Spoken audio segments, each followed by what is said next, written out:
A striking woman leans against the cabin top of her sailing boat, smiling as you approach. Her green raincoat glistens with droplets. A silk scarf is tied around her throat. Good afternoon, officers. I'm Joyce. Joyce L. Messier. I represent the board of Wild Pines, the owners of the harbour. You gentlemen must be from the RCM.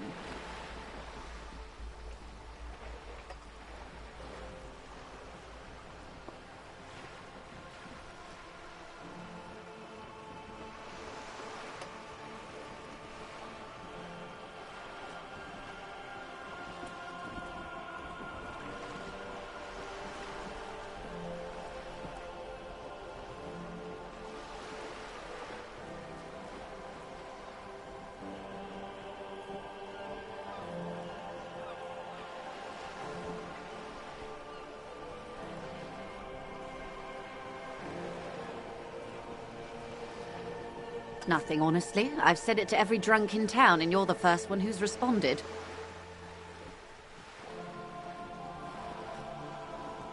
Relax. She meant it in jest. Beaton, my maiden name.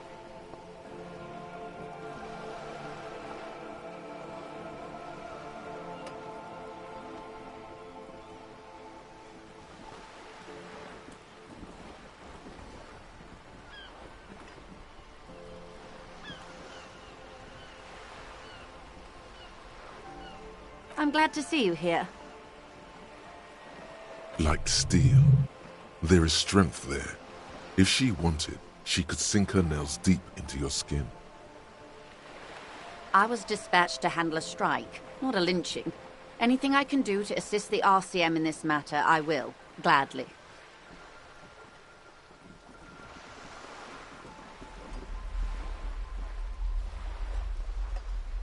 That is good to hear, madame.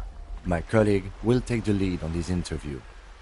I should let you know that he is recovering from an unusual medical episode. Very unusual. But I can assure you of his ultimate competency. There's a trace of irony in his voice. Mischief, even. This is a tactic. It happens quicker than a shooting star. But did the lieutenant just wink at you? How interesting. I wish you a swift recovery. In the meanwhile, you have my full cooperation, and the full cooperation of the Wild Pines group. It's hard to get a read on her precise disposition, but she appears helpful.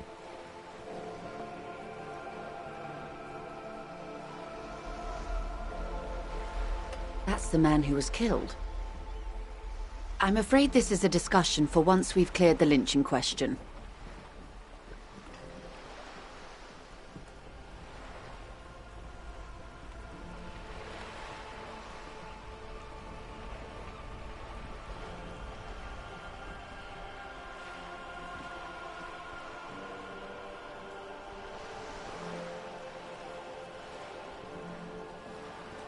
Better not tie the forestay to the backstay on this. I hope there is something else I can help you with.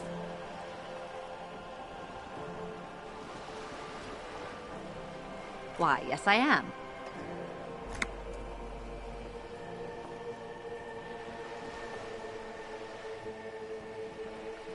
Of course there are. We're on an archipelago. How else are you supposed to get around?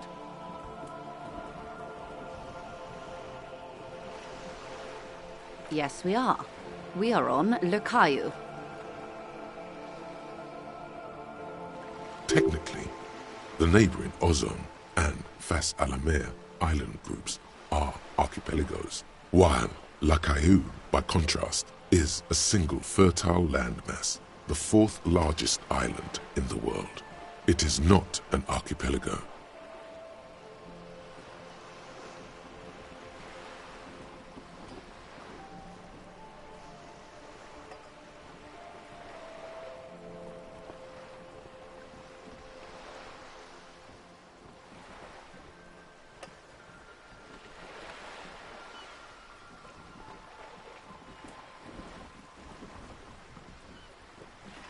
Okay, if you want to get technical. The point is, we're all on islands here, and sail is still the most expedient way to get from one island to another, especially when you're in a hurry to resolve a strike.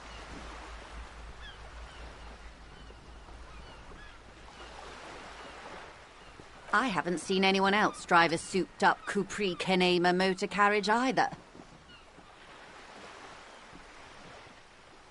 Actually, that motor carriage has been specially issued to serve as a patrol and pursuit vehicle. It's for crossing long distances in the greater Ravachol industrial harbor. It's not a toy. Neither is this. A toy, I mean. It's a machine for crossing long distances in the Bay of Revachol, between the city and the islands.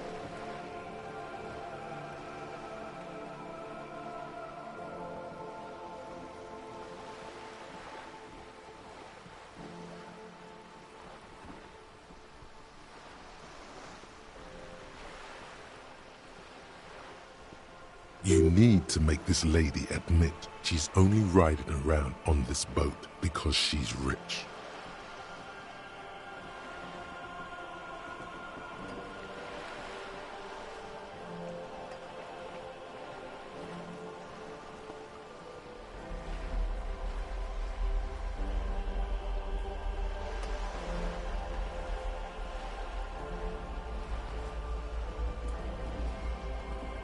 Before you do, it will be pertinent to ask other questions.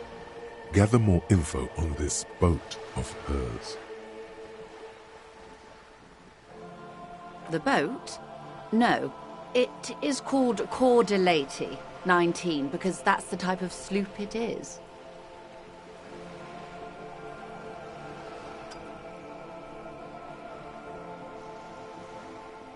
It's a pleasure craft, a 19 pacer. It also happens to be rated for Category 1 racing. Though these days I mainly use it for business. My sloop? I like it a lot. It's the eel's hips, baby.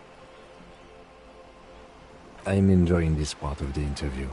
It has so little to do with the murder we're investigating.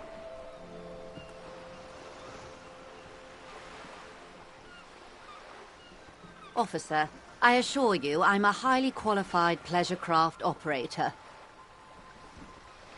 The crowns of her teeth are porcelain, white as the boat's hull as she smiles. Her nonchalance might be related to something called the Wayfarer Act, a law that says she doesn't need a license. Sly fox, you're not aggressive enough to harass her further on this.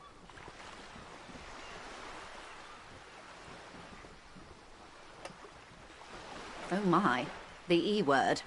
You mean to say that it's a symbol of conspicuous consumption? That I'm a member of the ruling class?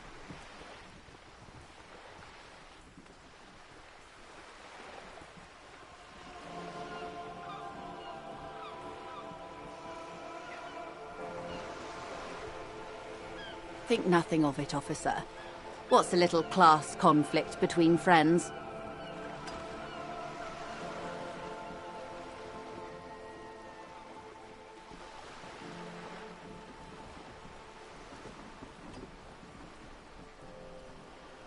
Good.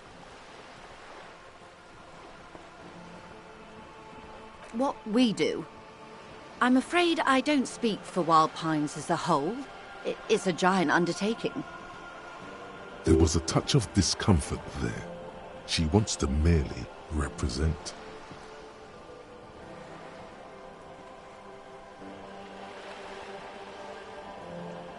The Pines' core competency is logistics. Container shipping, freight, that sort of thing. See those airships there, blinking? Those are the shipping side of things.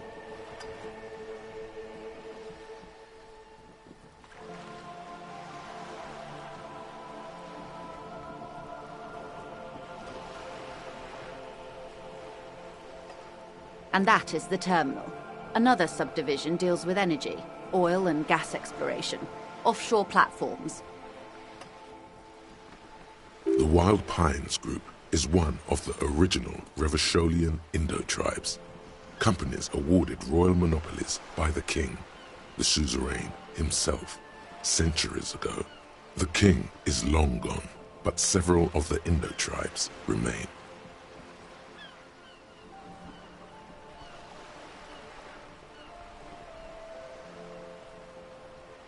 Saint-Baptiste, Elysium, an unknown entity known as Brightest Star. Why, thank you.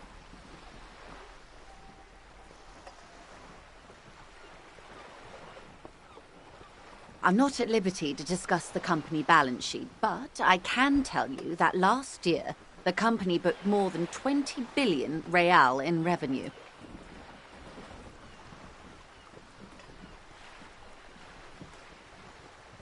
$20 billion is a large number, but the conglomerate employs 72,000 people. They all need to be paid. Then there are capital improvements, interest payments. A conglomerate the size of the Wild Pines is like a shark. If it stops moving, it will die. Then what becomes of those 72,000 families? It's a tremendous responsibility.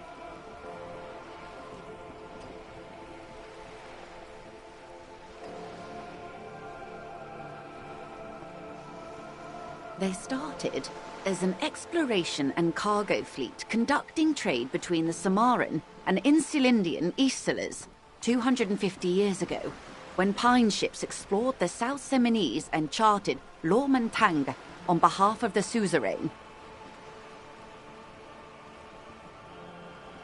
Centuries of care, deliberation, and madness have gone into this endeavor. Vessels pass through the Great Unrest to re-emerge with apricots in tow. The logic of the system is totalizing. It's taken everything from its employees to build it.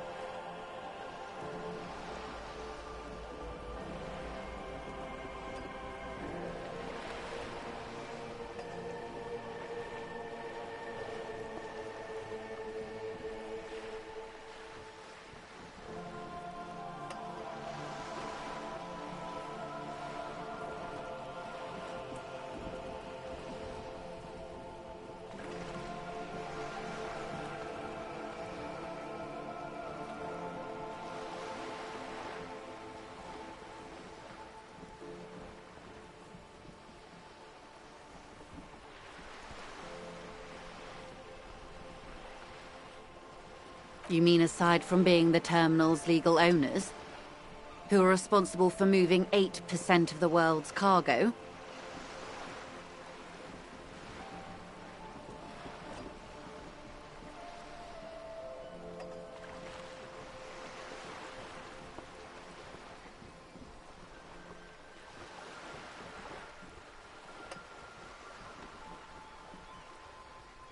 We built this district. We. There it is. She owns up to it. All the best parts of it. Rue de Saint-Ghislain, with its bastions. The plazas Meteor and Mosaic. Even some of the old street lamps have been put back thanks to the investments from the WP.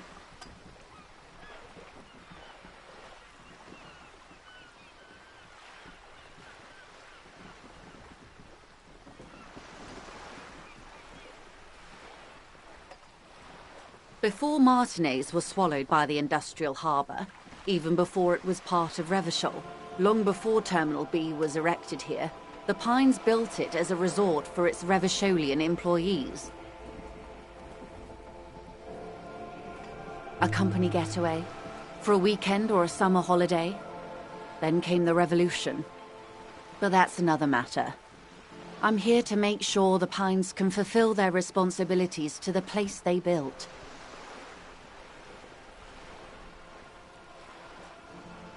With your help, hopefully, says her warm tone.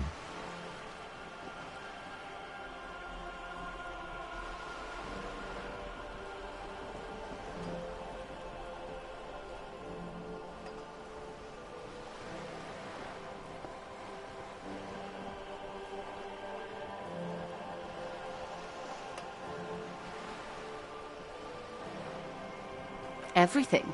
Right up to, but not including, trade secrets. First, you'd have to repeal the Emergencies Act of Trade in Aliments that gives me the right to silence. It's quite the octopus.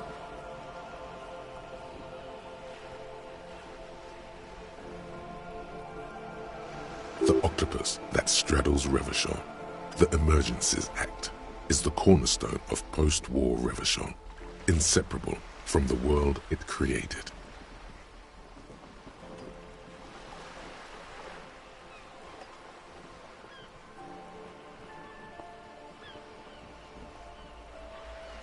Why? By throwing off half a century of foreign domination under the Coalition. Unfortunately for you, the Coalition also leases you the right to police West Revachol. You'd be shooting yourself in the foot, in other words. But I am derailing us. You wanted to know about the strike.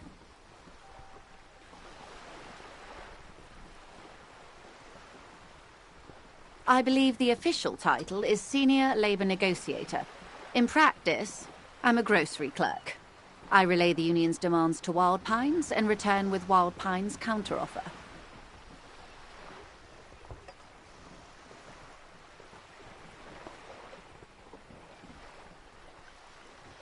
And how are the talks going? They're not. That's the problem. The union stopped all negotiations a week ago, after that awful lynching took place. Wait, she just admitted that the lynching and the strike are connected. Now they won't even let me into the harbour. There's a 2-meter 20 racist behemoth blocking the gates.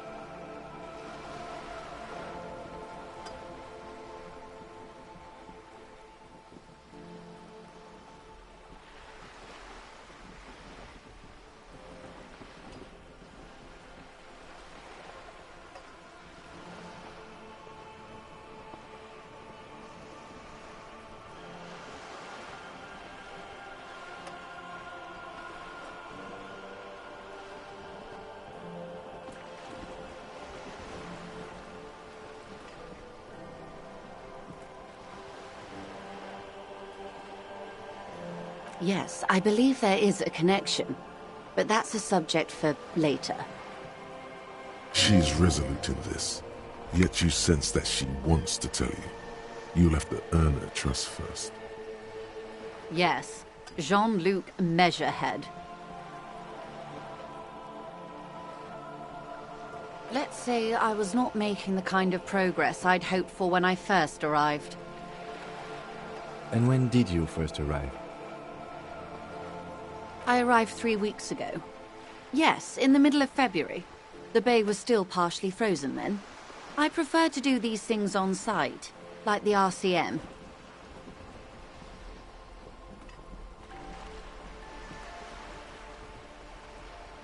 But the strike began in December. I wasn't the original negotiator here. I took over after Mr. Gaumont hit a wall with Mr. Clare, the union boss. Mr. Clare refused to speak with Gaumont despite concessions he'd granted the union in prior negotiations. This isn't the first time the union has gone on strike? Heavens no. There have been 2 prior strikes. Both times the union won significant concessions, including overtime pay and a medical plan. This time their demands are more, I guess you could say, aggressive.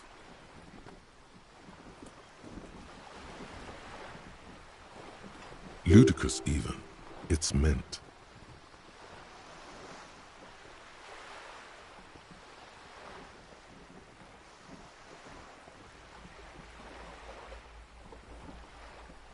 Mr. Clare told him to...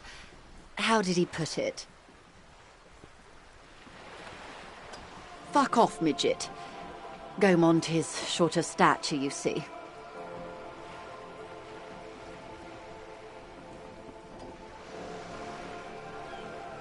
Yes.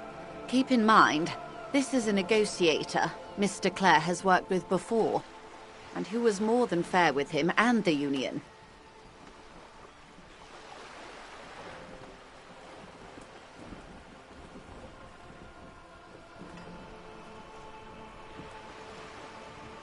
There are leaflets everywhere, and banners. What did they say again? Oh yes. Every worker, a member of the board. Most of the workers probably don't know what that means.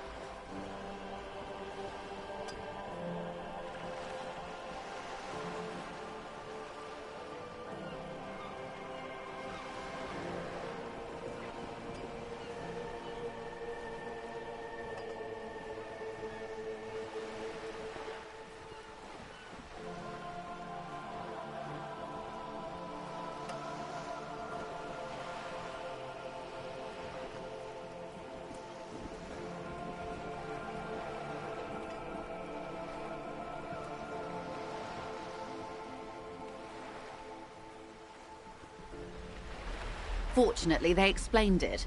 Every time the Wild Pines group makes a decision about anything, it needs the signature of each of the 2,200 workers in its Martinez terminal.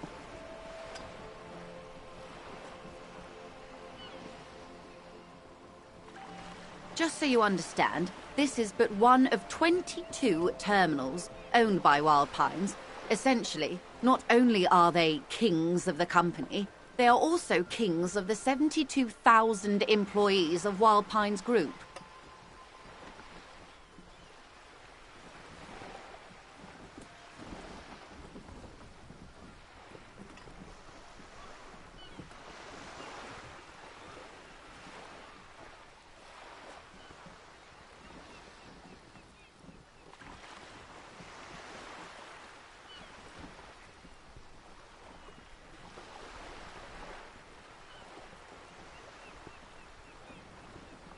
They're having a blast. But how can they afford it? After 4 months, my assumption was they would prefer a more practical solution. I'm not sure. Naturally, I assume that was just their opening position, a hard-nosed tactic with a side of mockery. But there's been no follow-up, just the same nonsensical slogan repeated over and over again. And now, people are getting lynched, I hear. Behind the whirling in rags. A disastrous situation if there ever was one. Excuse me, from whom did you hear about this lynching?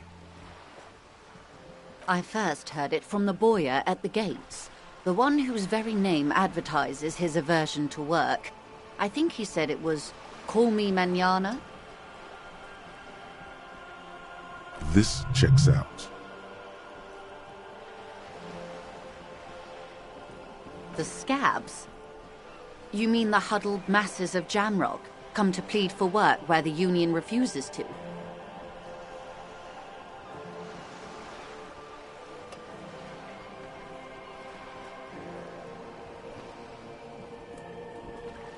Don't let her answer it herself.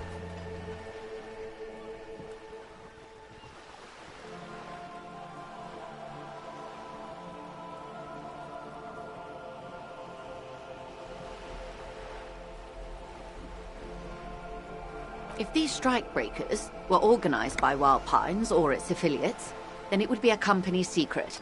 I could not share it with you. Not yet, at least. It's implied. She's open to discussing this matter with you at a later occasion. Everard Clare is a man of the utmost integrity. If you can say one thing about him, it's that he always puts the interests of the workers first.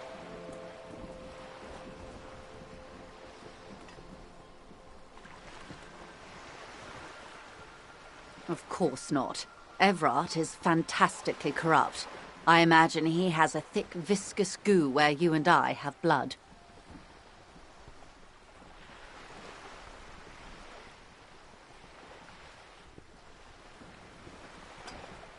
If you were to prick it with something sharp, you could see it oozing out. A knife, maybe? No, a rapier.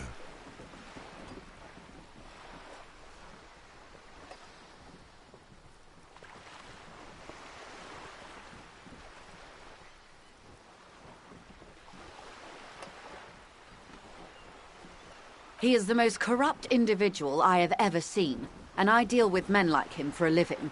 If there is anyone more venal, more irredeemably nepotistic, then it's his twin brother, Edgar.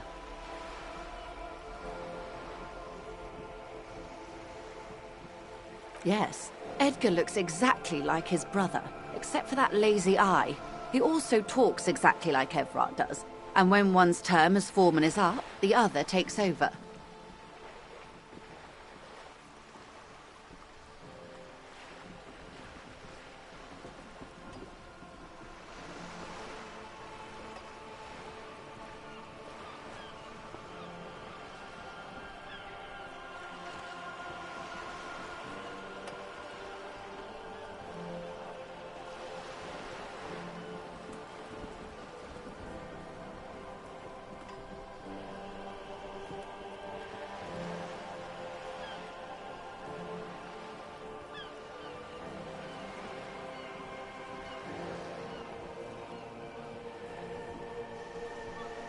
It's how they circumvent the term limits, you see, with a funny little switcheroo.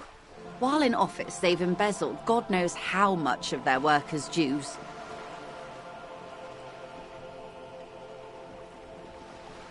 The Debarders Union was once a perfectly normal institution. 20 years ago, anyway. It must not have been easy to establish under the Emergency Act, but they did it. I can respect that.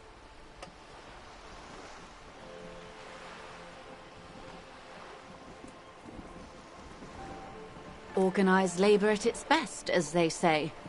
Then something happened in the local chapter elections.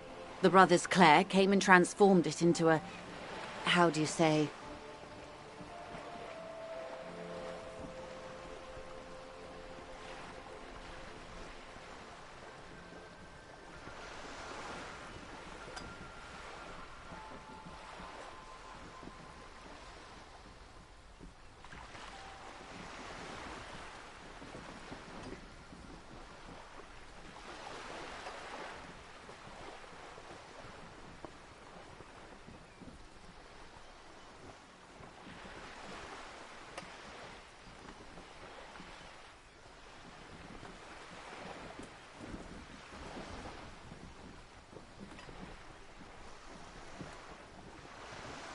A mob. The Debarders are a crime syndicate. Sad as it may be, I suspect we'll be forced to cooperate with them.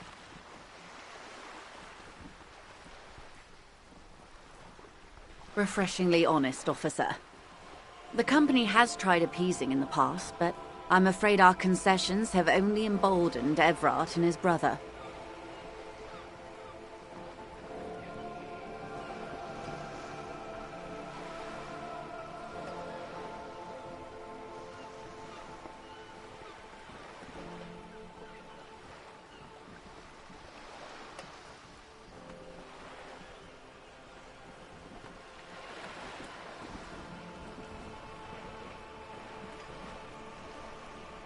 And your opinion, Detective, if I may ask? I'm a curious and talkative person, you see. Would you say the Debarders Union is...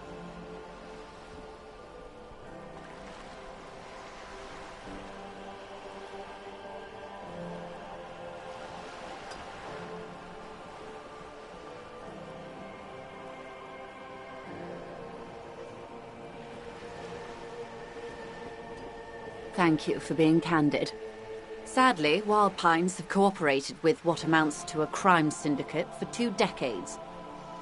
However much you feed the wolf always hungers.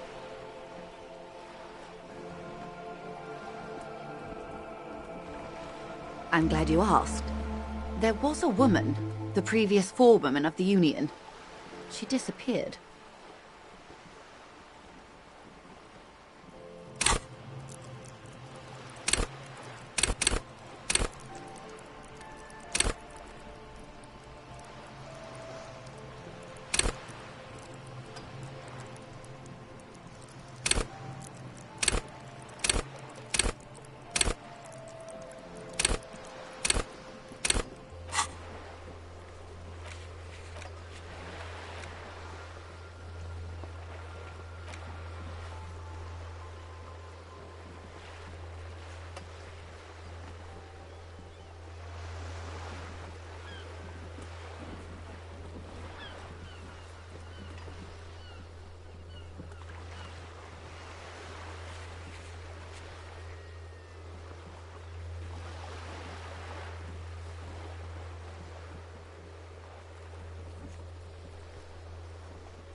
Disappeared? Yes. On the last day of the local chapter elections, her daughter phoned in and said she wasn't running anymore, or coming to work. Ever. End of story.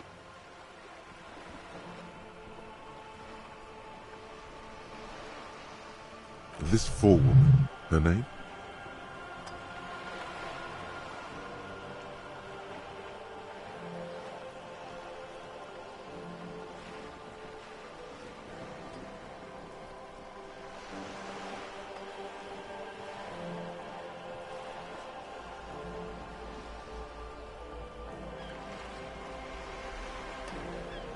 Sadly, the company records do not even give a name.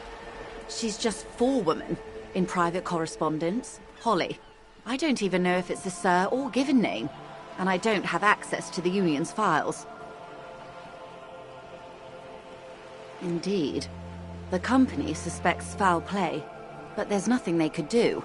It was a union matter.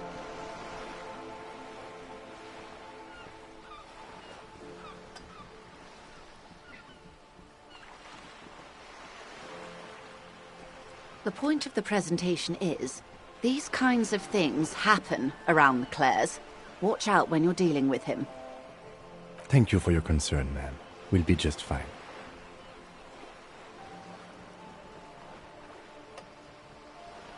Of course.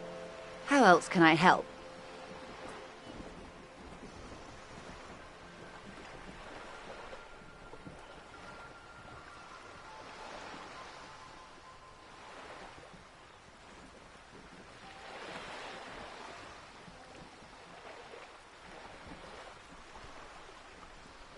This reality. Yes, reality is your side case. An experimental side case.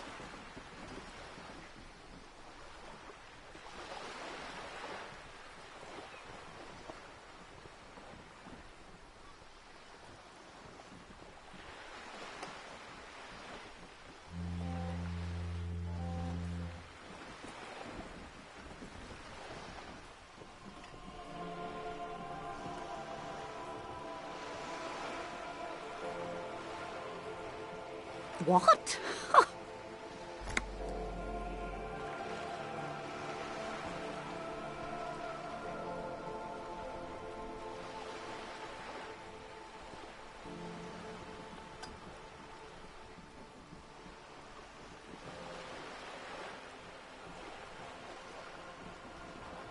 Such an acute encephalopathy just doesn't seem possible.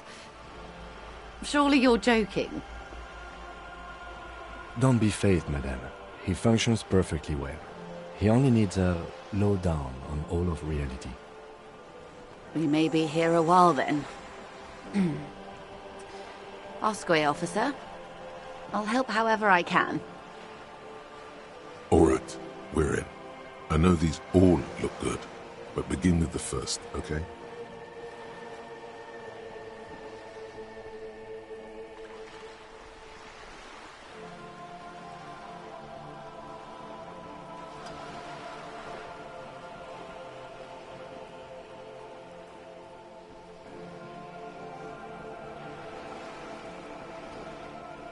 We're in Martinez, baby.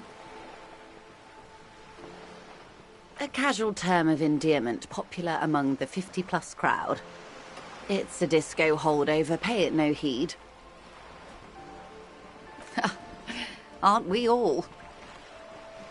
She refers to your corresponding ages. Martinez is a district of Revachol. A very small district tucked away near the industrial harbour, north of the 881 and Jamrock. You would be excused for not knowing about it. Unimportant, they say. Forgotten, even. Shelled to smithereens during the Revolution.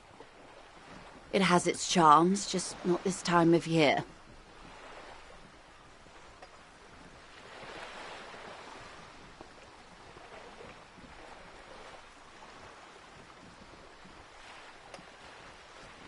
I'm not a good ambassador. I've only been here once before, as a teenager. Not a lot has changed. There are ruins, a terminal, fishing boats, reeds, boys with boxy shoulders.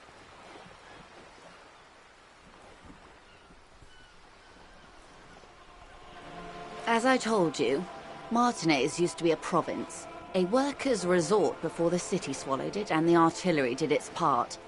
Now the reeds are the real star of the show here.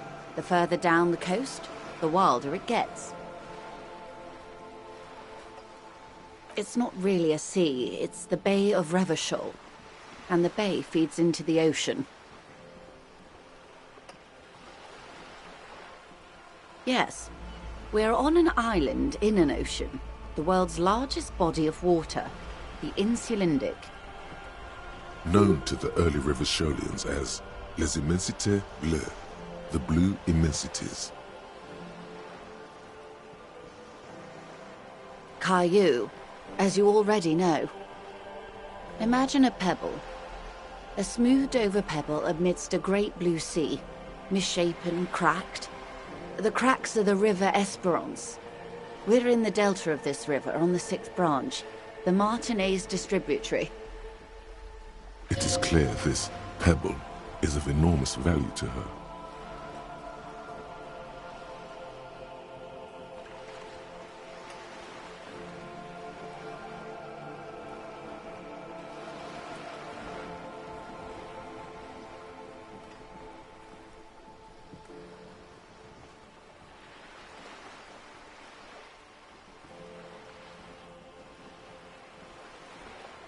And to humanity at large.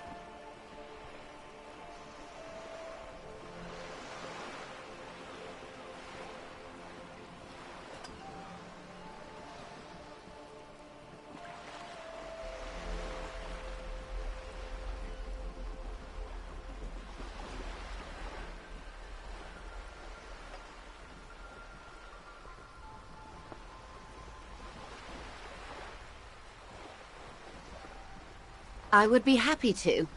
What is a preposterously expensive education for, if not sharing? We're in Martinez. Martinez is a... You would be excused for not knowing about it. Unimportant. Revachol? Revachol is what you call a city. The great kind. History detective. They built this city to resolve history. Our part in it, at least. Our centuries.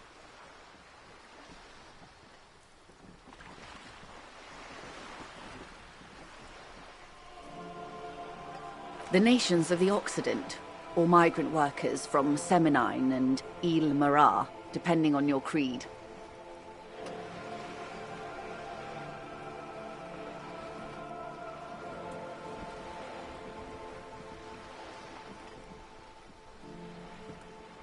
In the DeLorean century, 380 years ago.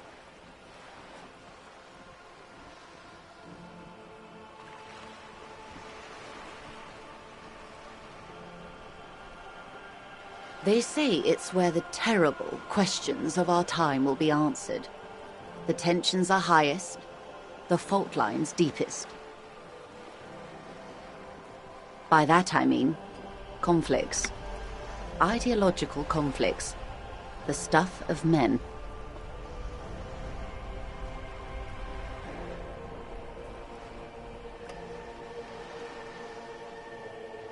We are standing on a fertile, self-sufficient island able to sustain up to 200 million people in the middle of the Insulindic Ocean, the world's connective tissue.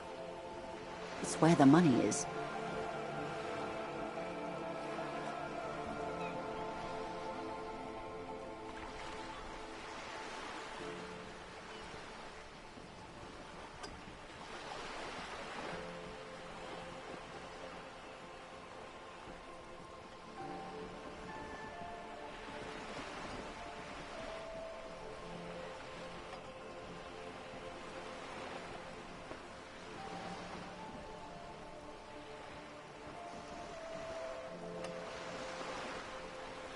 No, we're quite a way off.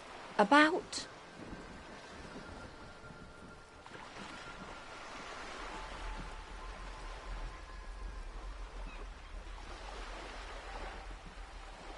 A collection of tall ghosts behind the water vapor, light reflecting off their glass windows.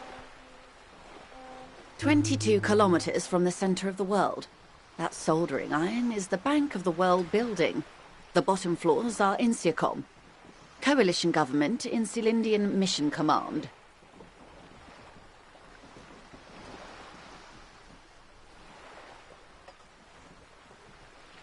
Silence. She lowers her hand. The water, the light. It's as though you're seeing it for the first time. There is no recognition, only the immensity of the sea and the cold radiating from it.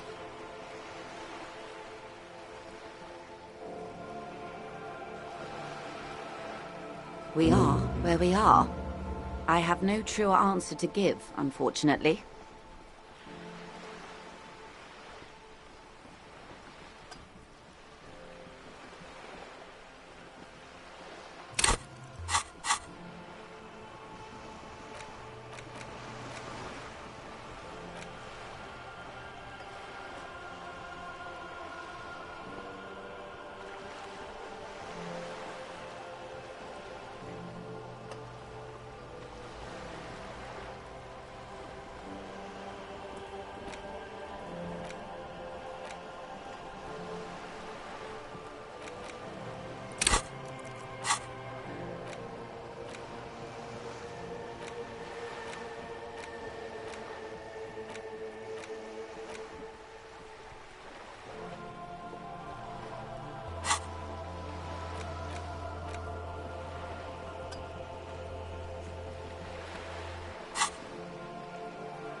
This is one thought you need to complete.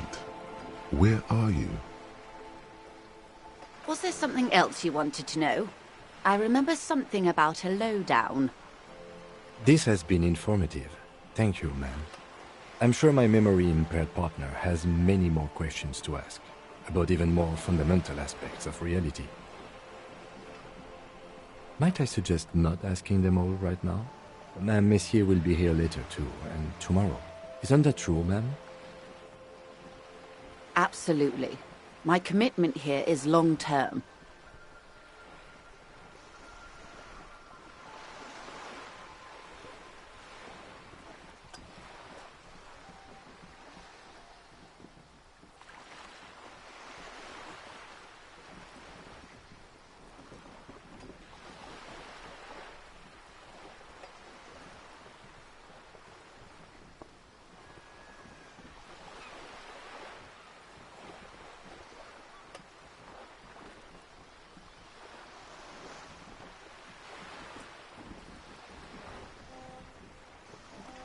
It's better not to eat all your candy at once. Indeed. I'm always at your service.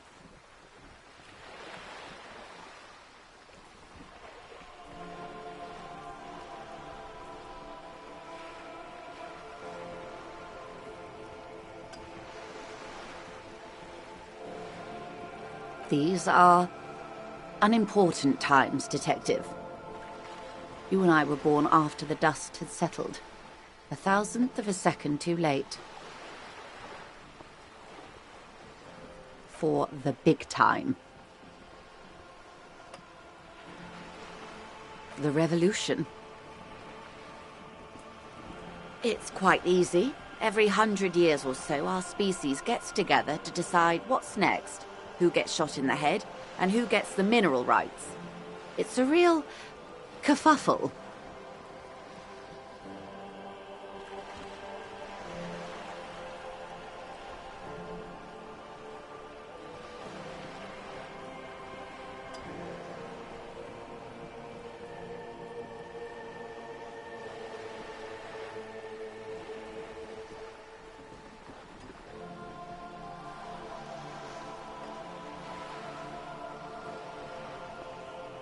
The liberals got the mineral rights.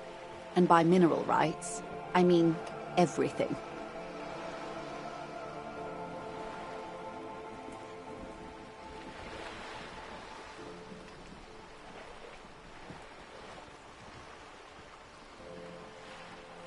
They didn't win so much as survive. We were the last ones standing when the war ended. Everyone else got shot in the head, remember? We. She's one of them. Of course. To foreign intervention. The coalition. Those people really took the mineral rights. The Liberals took everything that wasn't nailed to the ground. The coalition took the ground.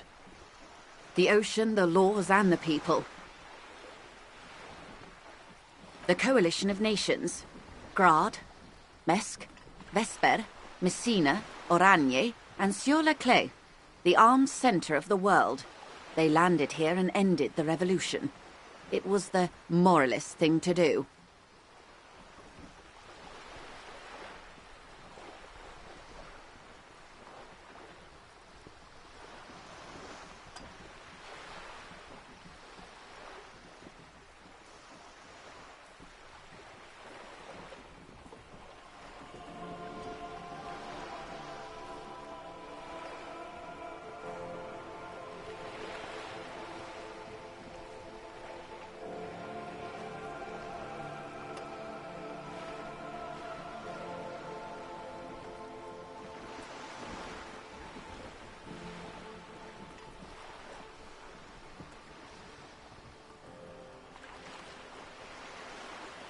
The moralists believe in keeping everything exactly the way it is. They believe in mineral rights, and not shooting people in the head. At least not in the same manner and volume as the others do. They are the long-standing provisional rulers of Revachol now, the coalition government. The rulers of Revachol, and also the world. These guys are strong. This is their zone of control. They embolden the RCM with crumbs of the same law they took. Technically speaking, you are a moralist.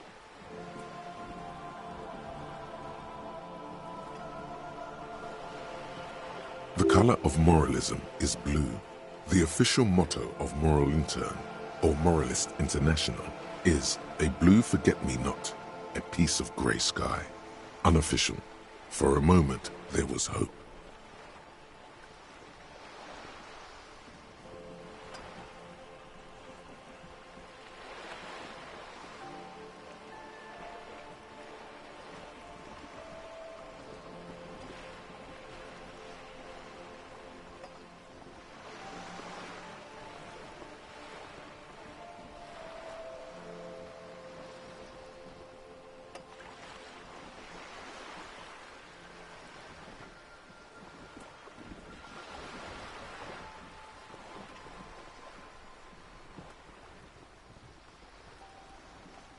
A devout man of the center. Hard to come by. It's good to have someone who takes a moderate approach to head shooting. In your line of work, I mean. Those would be the communists. Generally speaking, 40 million people got shot in the head during the World Revolution. But the communists, they all got shot in the head.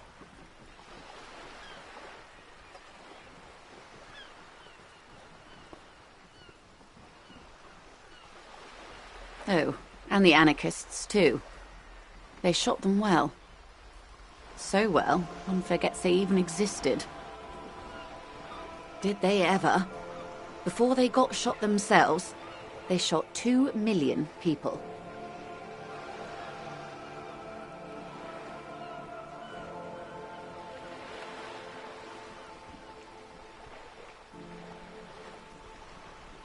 Yes. The Red Deluge. The Insulindian Deluge, they call it. Oh, lots of people. Even the king got shot in the head, or thrown beneath a horse, or drowned. Accounts differ. It was unceremonious. Just as well, he wasn't actually the king. Just the king's nephew. The real king abdicated and lived out a long and productive life as a venture capitalist in Grad.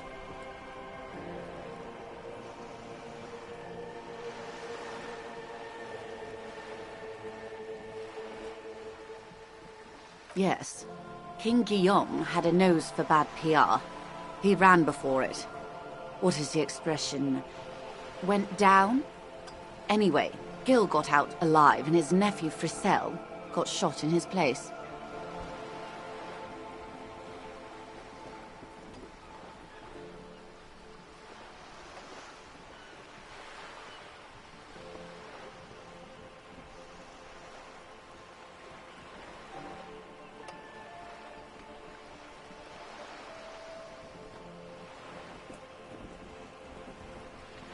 Him and tens of thousands of his wonderfully fascist kingsmen.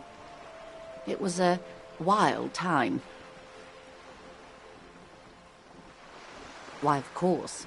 We're talking Duke Out Central. Full swing intra-species warfare. No, I would say the apes were neutral.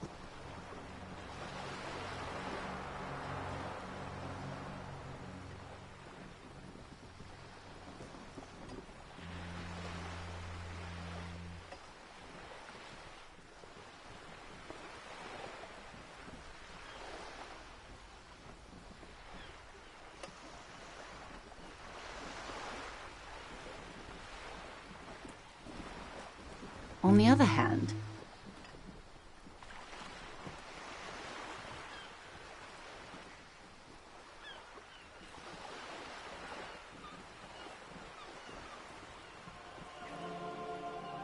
the turn of the century revolution?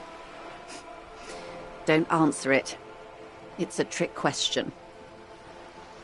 The revolution began in '02 on the Isla of Grad, though by the end, nearly the whole world had gotten involved. It wasn't a who, but a what. A pandemic of Zarat, a particularly virulent prion disease, which the authorities in Grad proved unable to contain. Then Marzolf came along and overthrew the government.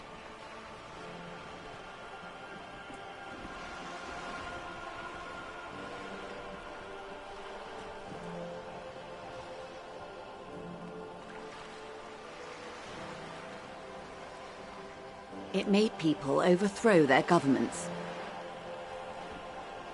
Of course not. It was a highly infectious microorganism that destroyed brain tissue. The actual causes of the revolution were material. The pandemic only provided the spark. It was a funny time in history. They discovered transistors and rock music, but they didn't know anything about prions. Nobody did. From Revachol and Grad? Not far. The world managed to cauterize itself. Marzolf's government was overthrown in '08, and the coalition crushed the Revachol commune 2 years later. It was the end.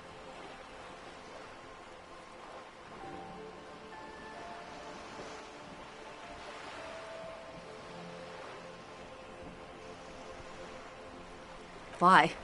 You and I, officer. Our lives in the zone of control.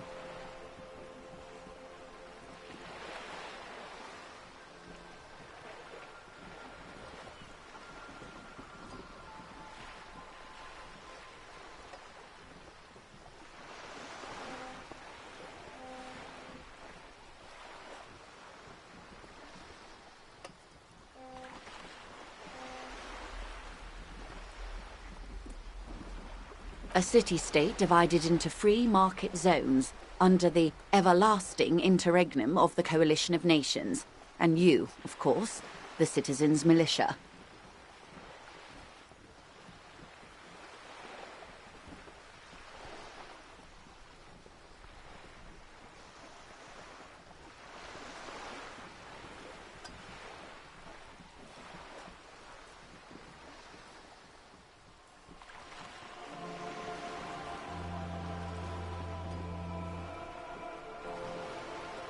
The Zone of Control is the third incarnation of Revachol, after the failure of the Suzerain and the Commune. Modernity. They developed the marvels of the inter-eastlery communication, telematic milieus, radiation, colored plastics. Meanwhile, in Revachol West, the aftermath continues for the 5th decade.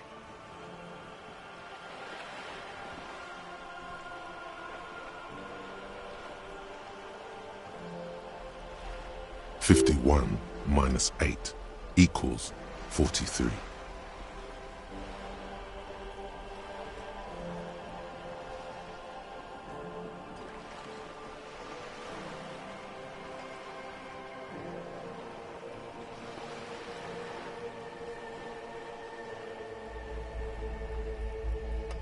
Time flies.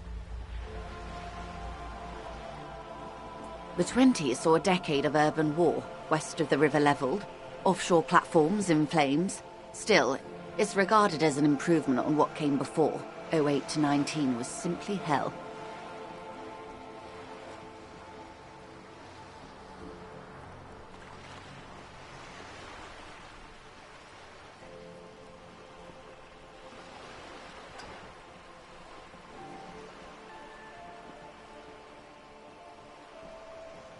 The 30s? Things settled down in the 30s. Revachol East transformed itself into the world's largest tax haven, with the international community's blessing. For the first time in a long time, it seemed like things were going somewhere.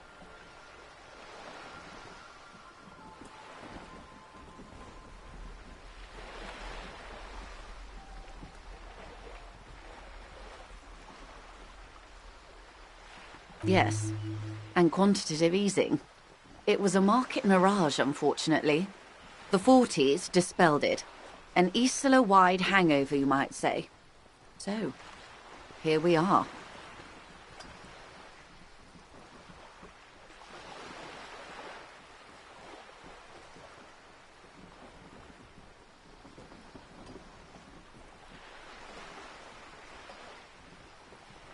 Welcome to reality, baby.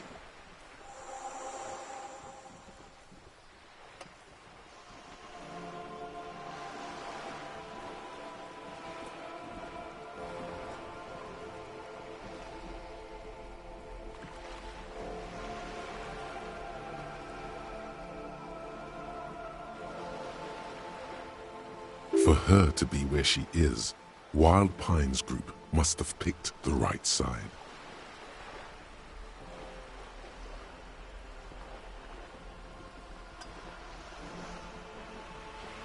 They picked the winning side. That's why they're here, and others are not. Perhaps it wouldn't have turned out that way had I been in charge. I might have bet on the king and led the Pines to doom. I would have sided with the cannons. If you'd seen the calibers of the things, you might have too. Perhaps it's better I was born when I was. 10 of the 14 Indo tribes got it wrong. Feld, Kupri, Tricentennial. So I suppose I would have been in good company.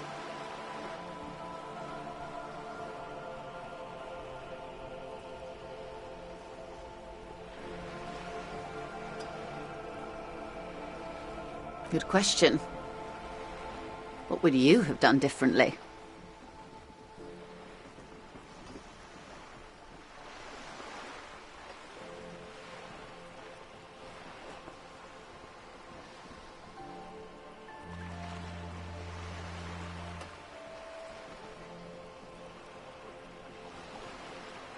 No, her first.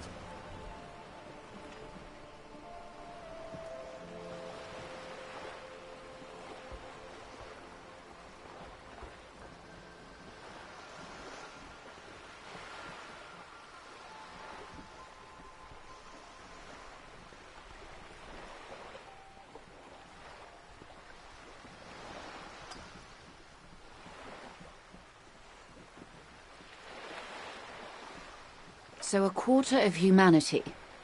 simply lost their minds. And how would you stop a prion, a complex folding protein, unlife, with the technology 50 years ago?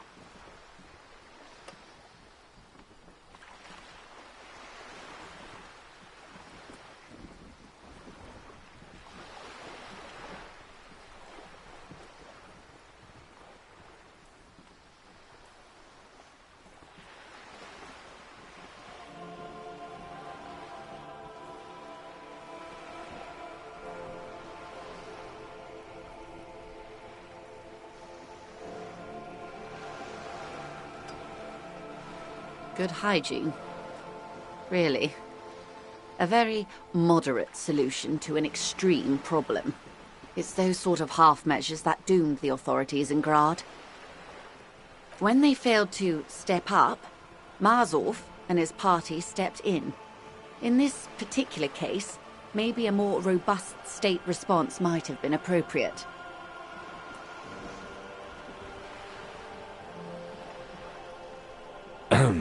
Opinions expressed here do not reflect the official position of the RCM. And what is your official position, Lieutenant? My position, ma'am? My parents got ripped to shreds in the revolution. I would have gone the same way. I was saved by being 2 years old. That's my position. The abattoir. Understandable.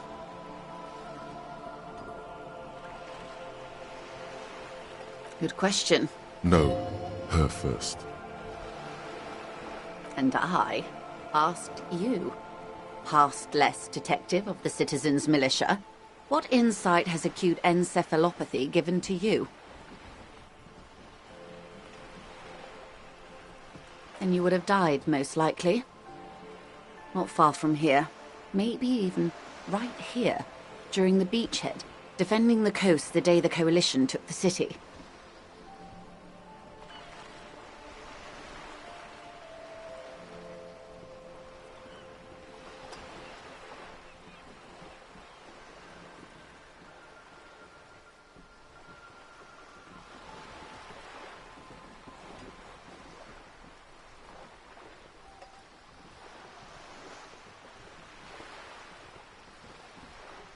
Then you would have died fighting against them. Long before the beachhead. Our time is a shadow cast by that day. They are what they are. Who knows? An afterbloom may yet come. Anyway, enough sentimentality. Is there anything else you want to know? Not so fast. Who is she in all this? Ask her who she is. She owes you an answer.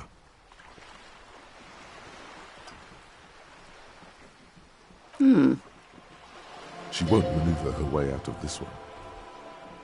I am the vilest of the vile. A traitor, a devourer of nations and infants. I am an ultra.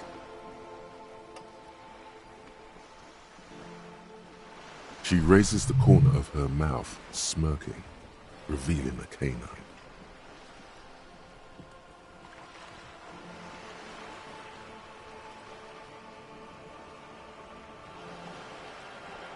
An ultra-liberal. It's a type of liberal. From the revolution. It's, not the moderate kind. Haven't you heard? I am a nether creature of the Forbidden Swamp. One of those who pushed the king under a shit wagon and betrayed the revolution.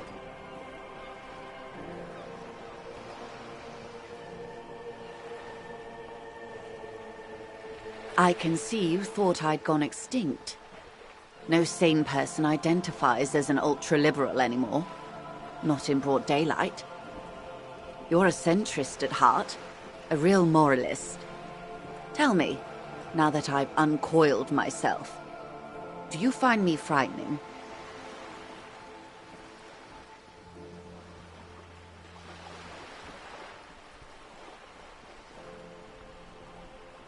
In her green eyes you see a mixture of truth and self-satire. Decades of guilt and pride. Forgive her. but only because you like pearlescent teeth and those light green eyes.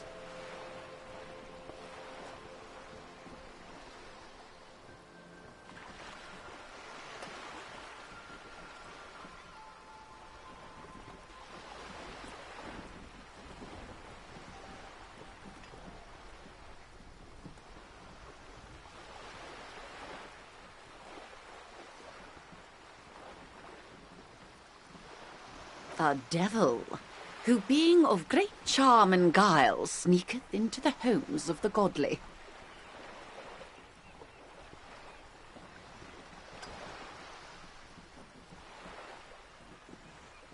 I hope so. I hope we are able to continue as friends despite my scaly bulk, and the insanity, bloodshed, and transfer of wealth that took place here. It was not the plan all along.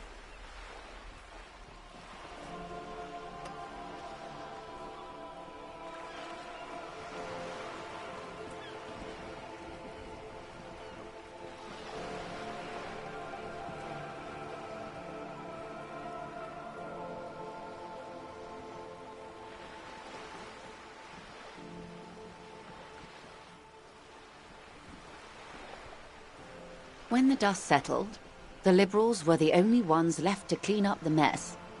By virtue of their survival, they were handed enormous power to shape the future. This was all our last generation managed.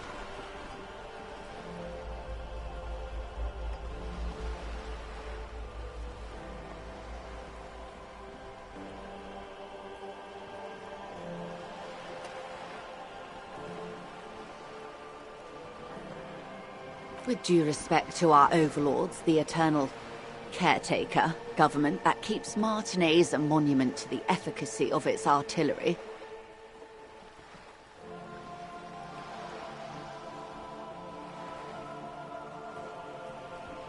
I would not have relinquished sovereignty to the Coalition. Not here in Martinez, and not in the Stella Maris or Delta Beachheads either. If not for my own sake. She realizes her small, cold fists are clenched. She loosens them. Then for my daughters. We had an obligation to defend our sovereignty. We should have burned the whole Isla down rather than let them have it.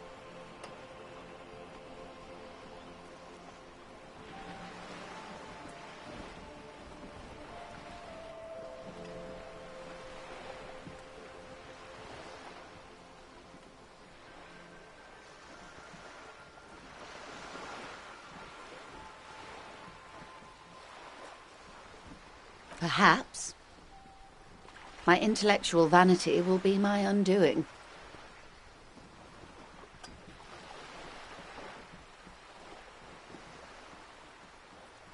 You're no dummy yourself. And the crown on your head as you lay in the casket. Yes, I suppose I am. But I wouldn't be a patriot anywhere but here.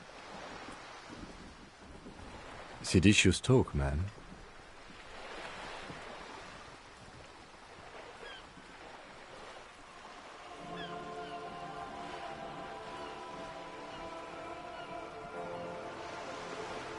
Yes. Whatever else I am, I'm also a mother. And a wife. Now, shall we return to reality?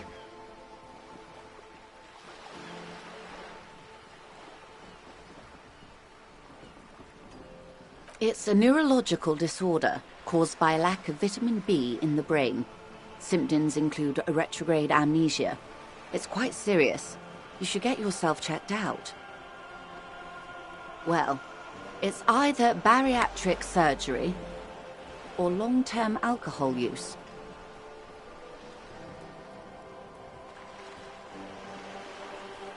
She nods slowly. A bird? A sphenicid? A flightless bird of the polar regions? Some sort of krill hunter? No, wait. You're an ancient ruin. A symbol of hubris and decay. Half submerged in some salty sea.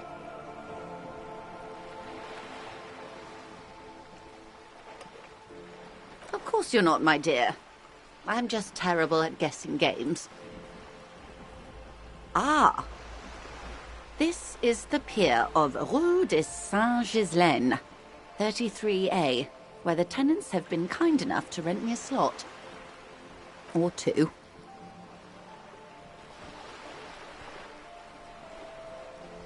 A pre-revolutionary tenement. Old buildings are called tenements, you see. And new buildings, bâtiments.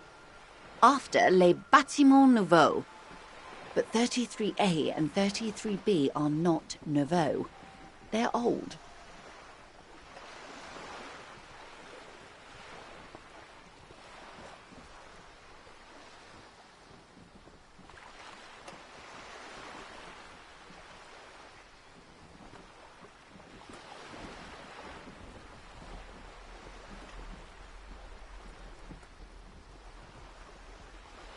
This one used to be 8 to 10 stories tall. A real high-rise by the standards of the last century.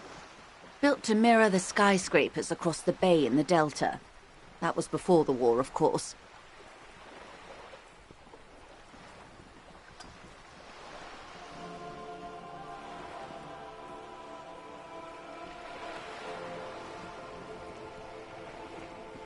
Mostly the urban middle class, I believe. This was once primo real estate, before the cannons lopped 4 or 5 stories off. Splat, splat.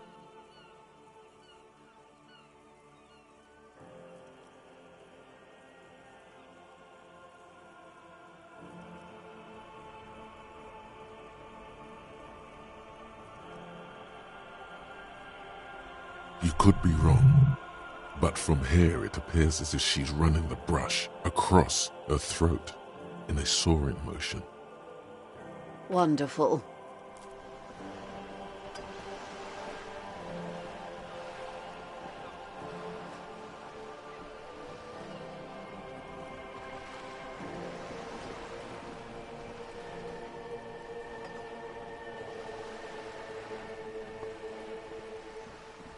The girl in the old lady rags. Looks like a sullen and rebellious member of a teen infraculture. Yes, you and I belong to the supraculture. We're common, the herd. The music on the radio, the food in the chain restaurant, those are all too popular for the girl in the old lady rags.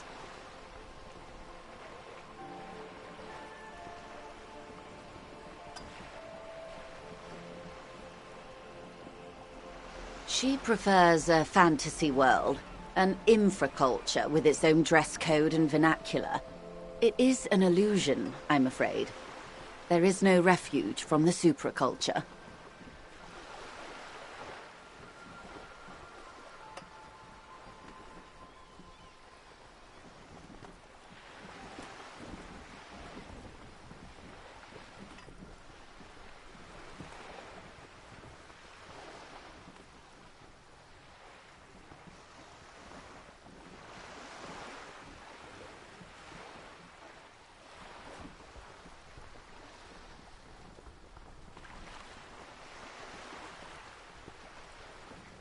I can't. That's how simple it is. One may dye their hair green and wear their grandma's coat all they want. Capital has the ability to subsume all critiques into itself. Even those who would critique capital end up reinforcing it instead.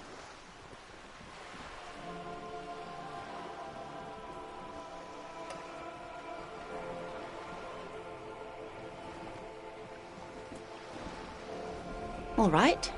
What next? Suddenly, you're not so sure you're part of the supraculture.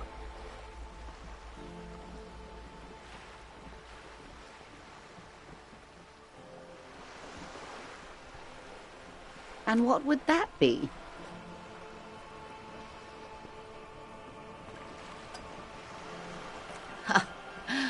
I can see that, yes. I dabble in those dark arts myself, not so long ago. I assure you, it was a thoroughly supracultural phenomenon. All permeating. Downright mandatory. Nothing infra about disco, baby. Those days are long behind me. And even in the early 30s, I would say I was more of a new girl. Disco was a minor, but still enjoyable facet of the whole thing for me.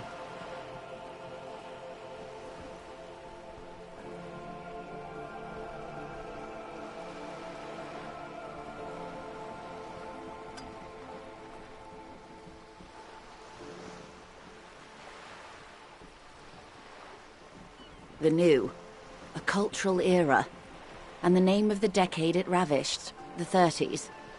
It came out of post-revolutionary Revachol. It was ultra-liberal.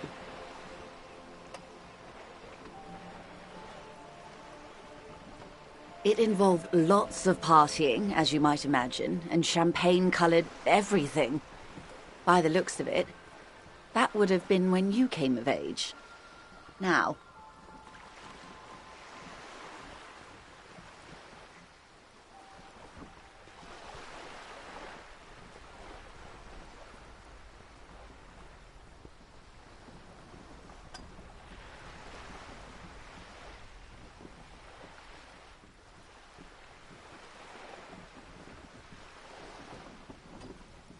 wasn't it Guillaume Le Million who said, if you can remember the new, you weren't there?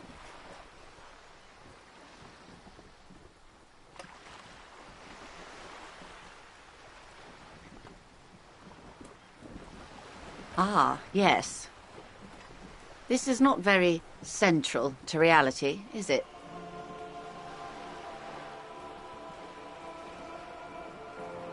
I can't be 100% sure, but I believe he died due to complications from venereal disease.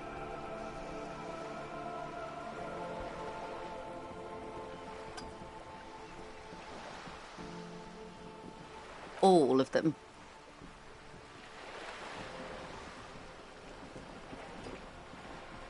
You can't get a venereal disease from that, can you?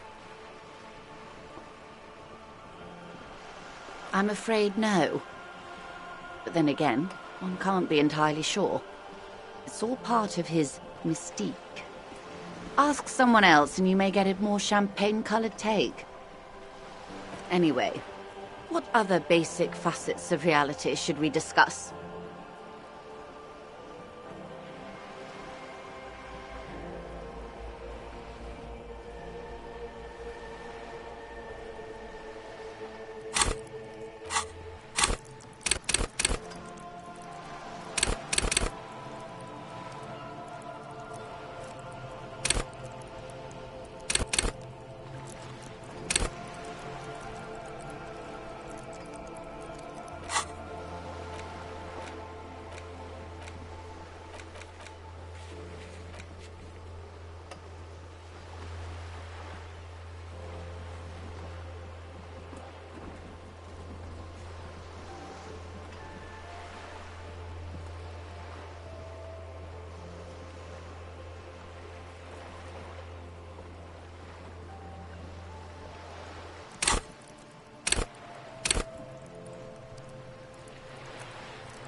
It remains a mystery what you mean by this something close.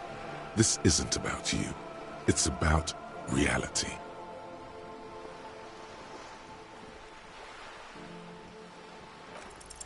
A strange coldness comes over you as you look at the world. The waves sway the sloop slowly. That's all. It's on the tip of your tongue, a doubt of sorts, already in your head.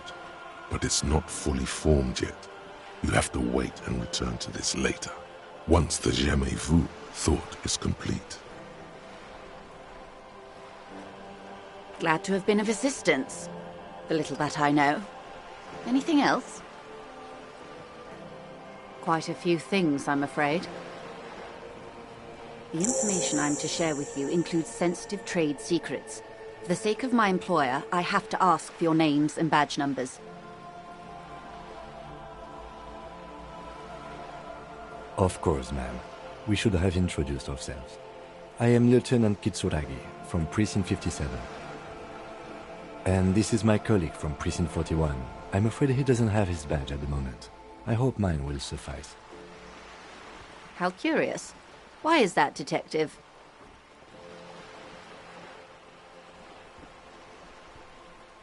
How can I forget? I was hoping your condition was rhetorical, Detective. A questioning technique.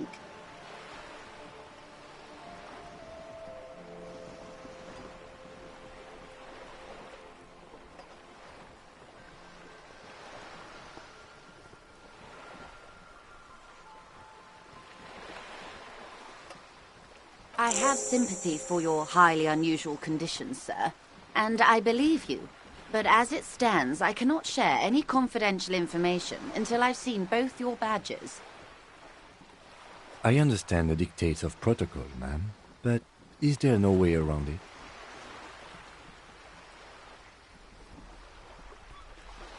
I'm afraid not, Lieutenant. These are my employer's orders. Hang on. She's a professional negotiator. She should be open to some sort of mutually beneficial arrangement.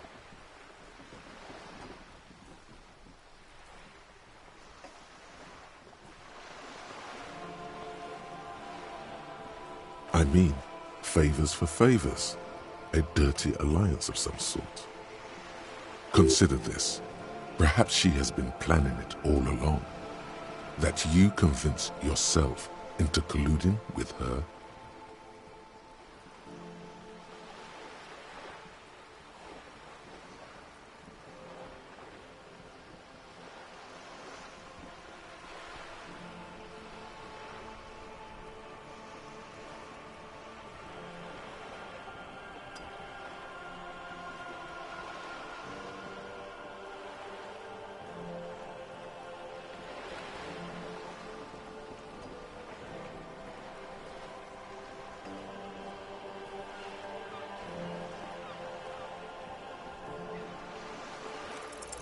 Easy.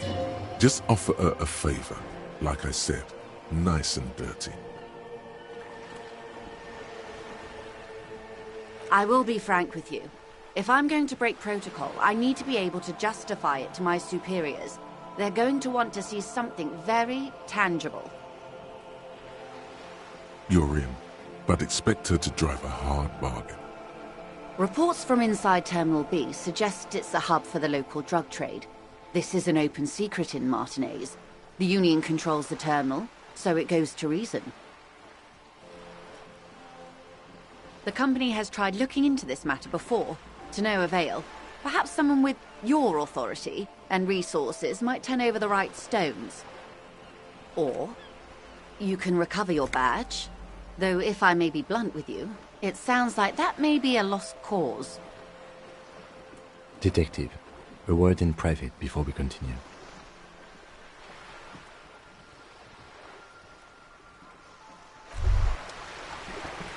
What's this? We're getting reports of normal, reasonable, temperate, political opinions somewhere in Martinez.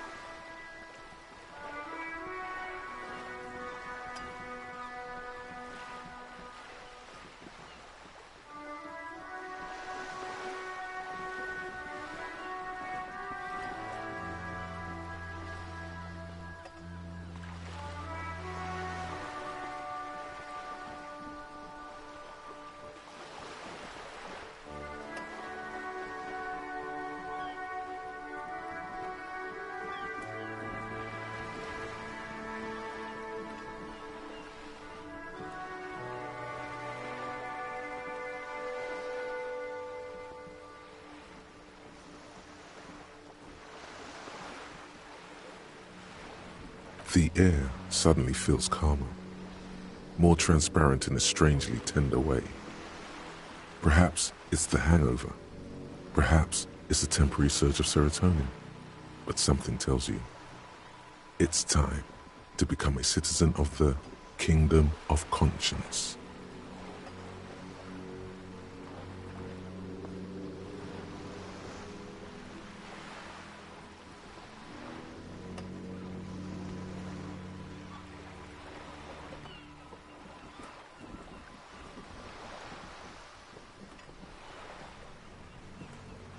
It is not a place.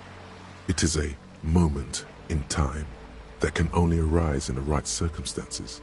In all of human history, it's only been achieved a handful of times. Incrementally.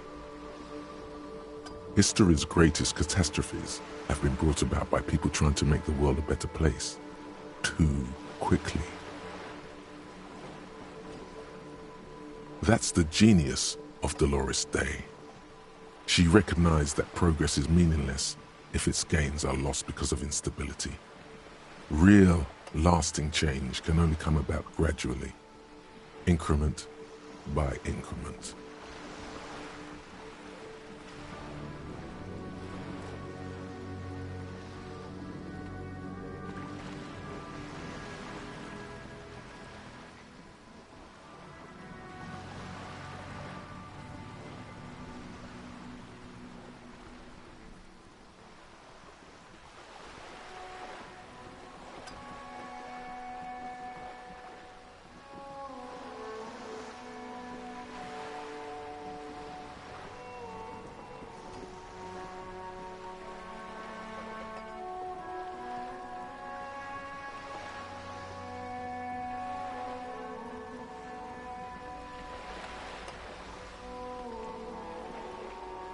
Tisk tisk.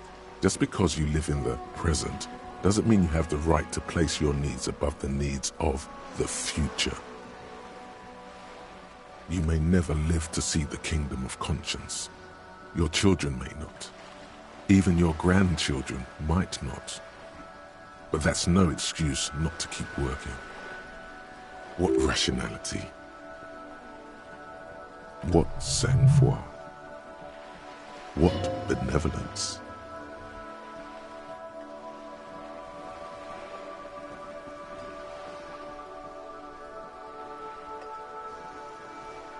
Do you believe the status quo is preferable to chaos and bloodshed?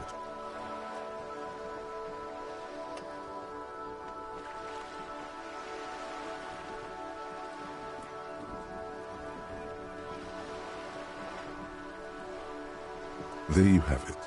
Sometimes holding the line is progress. The kingdom is difficult to comprehend and even more difficult to describe. Partly because humanity will need to discard many of the categories that define and limit it today. The kingdom of conscience is post-capitalist, post-national.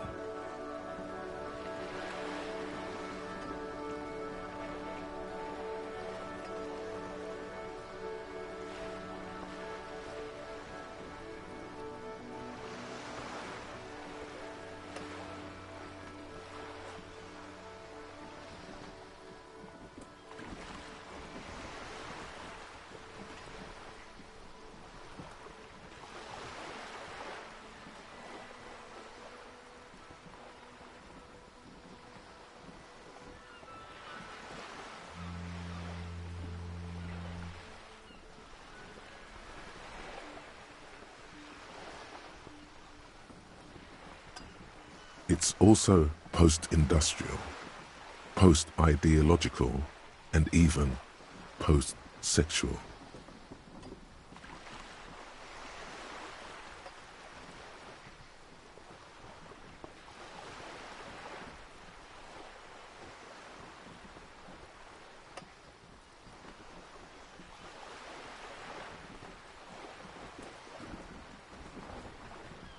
Slow down, Mr. Reasonable. Did you miss the part about compromising and taking things slow?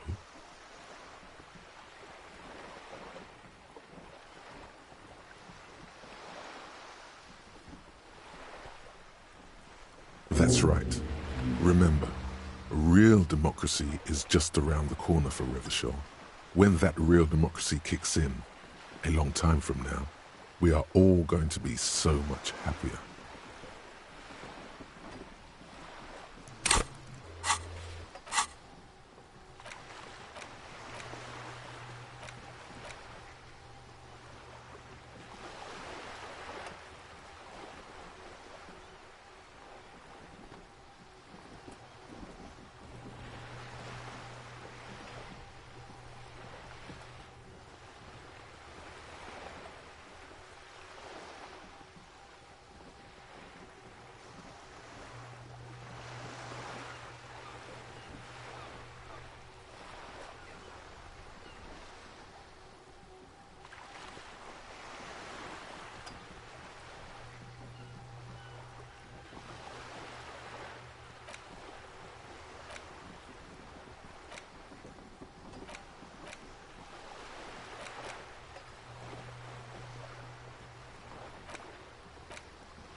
This is not going quite as I hoped it would, Detective.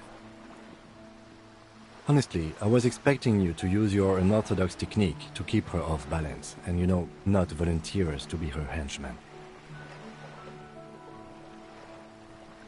This woman is running circles around us. She might have known about your misplaced badge all along, or she's simply an adept improviser. Either way, we've played straight into her hands. Maybe this is all her plan. She might have heard about you.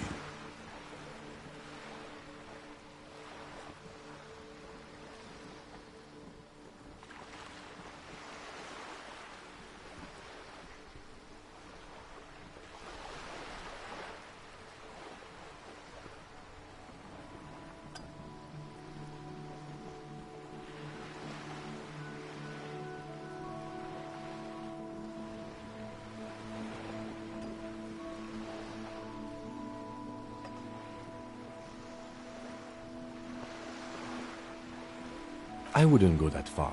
Her reaction did come off as sincere to me. I think she's just quick to adapt. She's a professional, after all. Yes. Knowing this does not really change our position, however.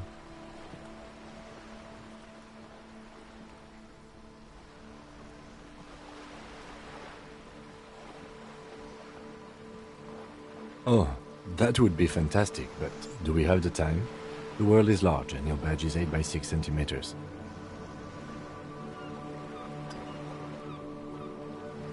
The situation might have changed drastically by the time you locate it. Time is of the essence. You could request a new one from the station, but that would literally take months.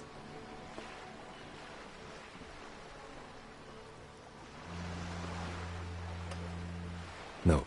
If there is reasonable suspicion, we must investigate. Otherwise, she could claim we are siding with the Union, or that we are on their take. We'd never hear the end of it. What I propose is, we ask her, then we investigate, briefly. But do not share the outcome of this investigation with her. We tell her it's done and demand for her information on the lynching.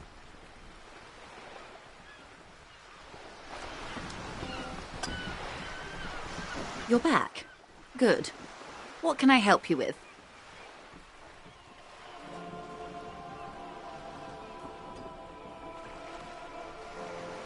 It's quite straightforward. Someone is using Terminal B to smuggle raw ingredients from the Samar and Isola into Revachol with the Union's blessing. Wild Pines has suspected it for years.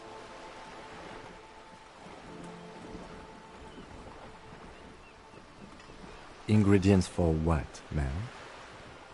Meth and dextroamphetamine, GBL and various synthetic psychedelics. Honestly, it might be quicker to say what you can't make from the stuff.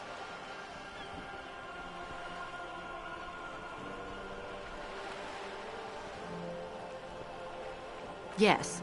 After they clear the terminal, we lose track. The actual production is taking place at various sites in and around Jamrock Quarter, north of here. Wild Pine seems to be well apprised of the local drug trade, ma'am. Do you mean to say the Union also produces the product? Sells drugs, I mean? We're in logistics. It's our business to know. And no. As far as the company knows, the Union does not produce it. They transport the ingredients for a cut.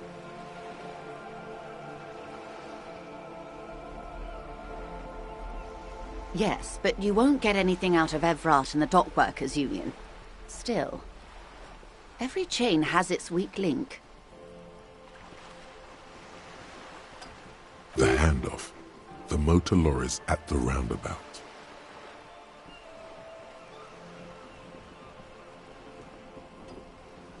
Precisely. Someone needs to move the ingredients from the harbour into the city. Once they reach Jamrock, they're distributed to a network of local manufacturers well beyond our grasp. But in transit, they're vulnerable. How convenient that they're stranded like beached whales at that roundabout. Perhaps you've noticed that a number of lorries are tangled in a traffic jam at the roundabout just now. Interview the drivers who are still hanging about. One of them might be waiting for a crucial shipment.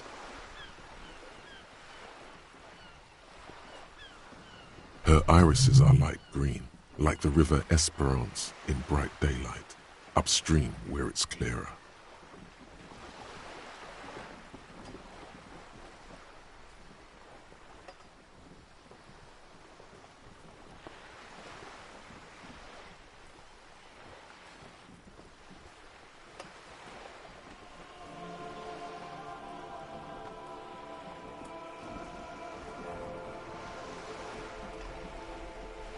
I'll be explicit.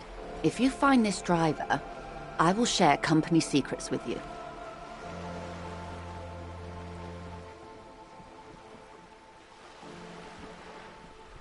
Uncovering Union secrets could also give you an upper hand when dealing with them.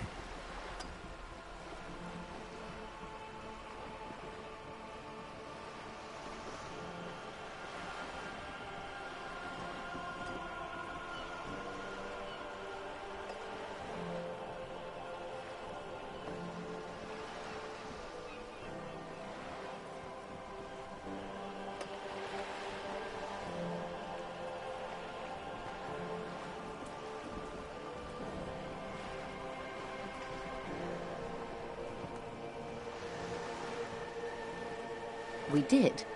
On more than one occasion. Apparently, there's some sort of inter-precinct disagreement about whose jurisdiction this area falls under. We know the company has launched its own probe into the Union's alleged involvement. We also know it's come up empty. It's not just the RCN. No one's been able to find any hard evidence. Well, here's your chance, officers. No. We asked East Motor Track to raise the drawbridge. The road company is a partner of one of our subsidiaries. However, this is a limited time opportunity.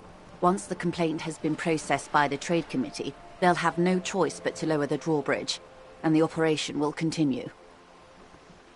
Thousands of litres of raw ingredients will pour onto the streets of Revachol.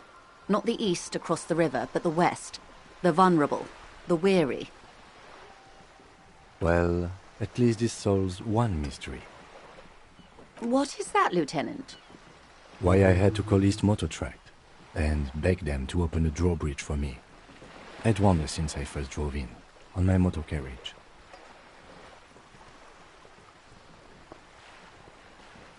I am sorry for the inconvenience, Lieutenant Kisaragi, but we need them trapped here. This is a unique opportunity. I'm sure you understand.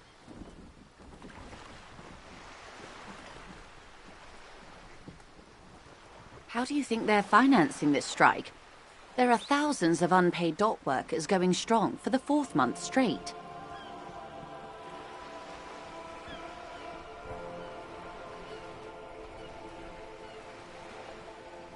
There was a shakedown of local businesses preceding the strike.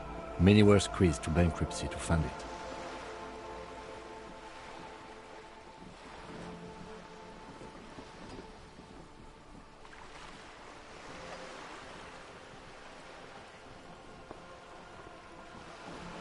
With all due respect to these desert cacti, the contents of a few cash registers cannot provide for 2,000 men.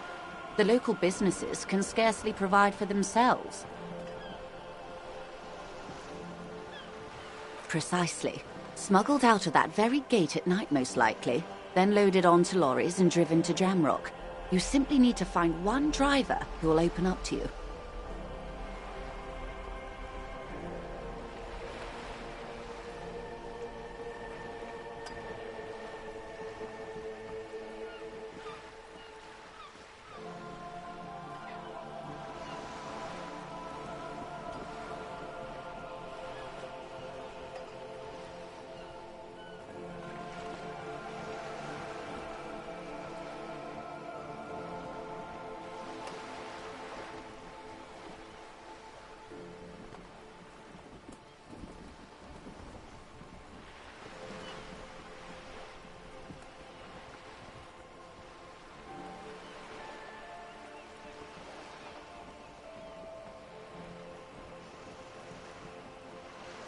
It sounds like she tried looking into it herself, though she's clearly not the type your typical lorryman would confide in.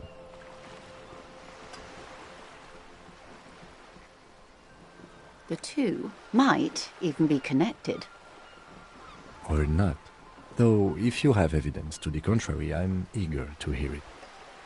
As eager as I am to share it, Lieutenant, once the job is done.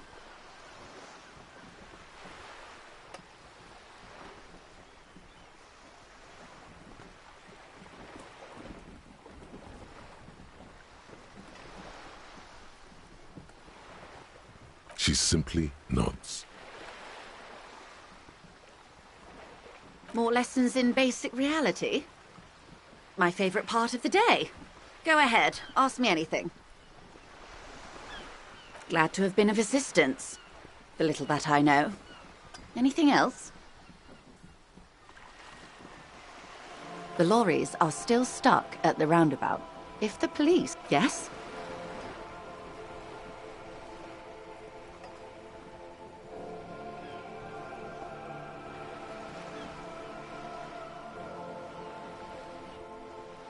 Excellent. According to my reports, there are at least 3 lorry drivers lingering near the roundabout. Hopefully one of them will know something. It may come to nothing, or it may just blow the case wide open. I can keep the drawbridge up for a few more days at least. You should have the time you need. In the meantime, let me know if there's any other way I may be of assistance.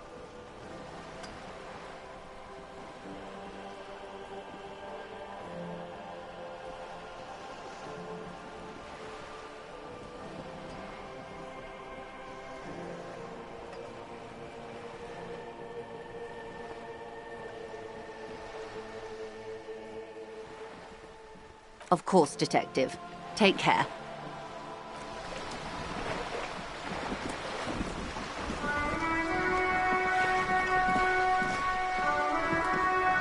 Yes?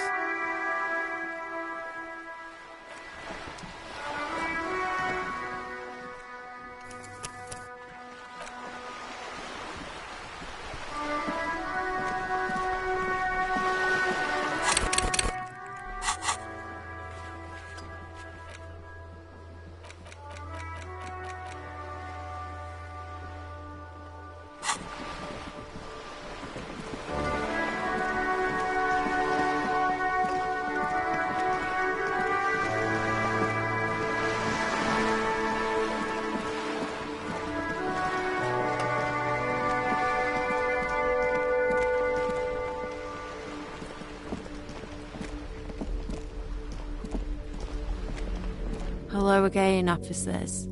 Have you come to admire my mural?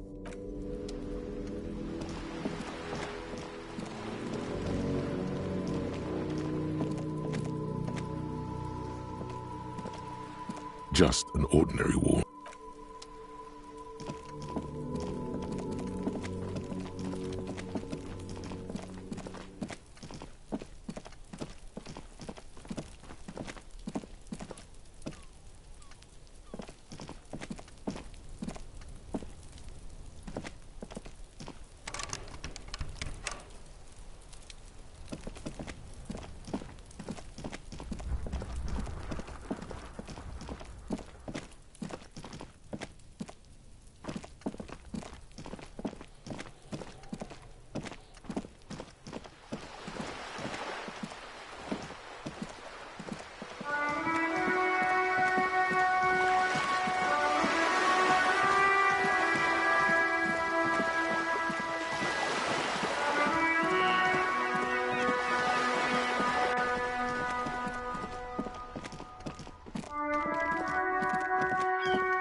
Several maps have been attached to a bulletin board hidden inside the alcove.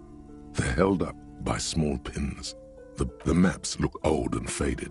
Your eye catches a map of Insulinda, a map of Revachol, and a map of Martinez. This large map displays archipelago Ozon, Laurentide disintegrating into mathematics. In the northeast, a dust mite stands on the north coast of Caillou. The ocean breaks up connections to other worlds. You have little idea. Perhaps they are gods. God, the north coast of Avert to the east, Hudon. It's somewhere. It's so small. No, this is somewhere to be. This is all you have. But it.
Inside, you see a set of steering levers, a radio microphone, a pull-out. This is Precinct 57. How may I assist you? Not yet, but I was able to convince the database people to sell private sector information. They promised to get back to me by tomorrow morning. 57, over. In the cabin, you see a set of steering.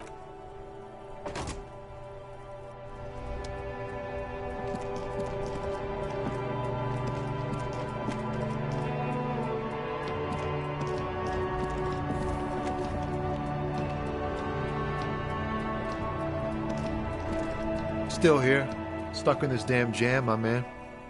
What's up? Ah, man, me and narcotics go way back. Had some good times surfing the psychic waves of my own consciousness, you know? But those days are behind me. There are other addictions in my life now. Why the inquiry, my man?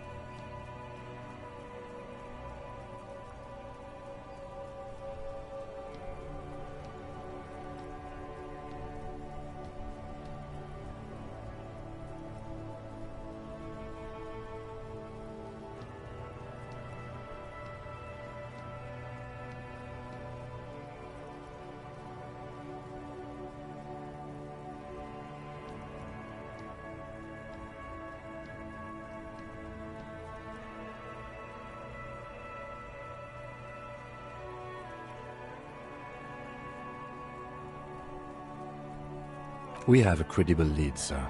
Someone on this roundabout is waiting for a bulk shipment from the harbor to load it on their lorry and drive it to Jamrock. Not me, man. No way. I don't need any trouble. Shit's bad enough anyway. This jam's got folks up in arms, and I'm afraid it's headed toward a conflagration. Look, man, I try to stay away from the criminal underbelly of Revachol. I'm a guest here. You really need to find another man to probe with those questions. We wouldn't say he's lying, sire.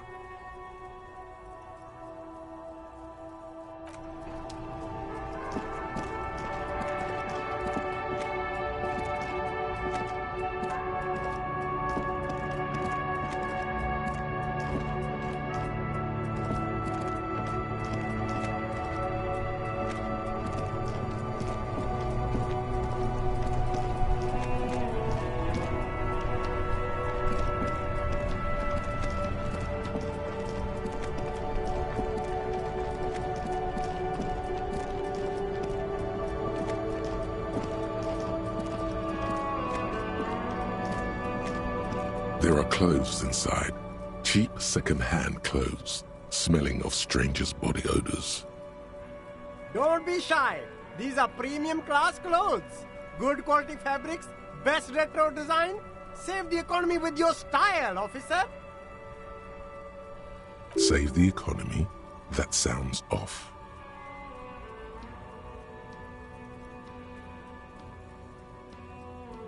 Haven't you heard, officer? We've got to be economically conscious. Recycle your cash, keep it in circulation. Don't buy new things. Buy eco.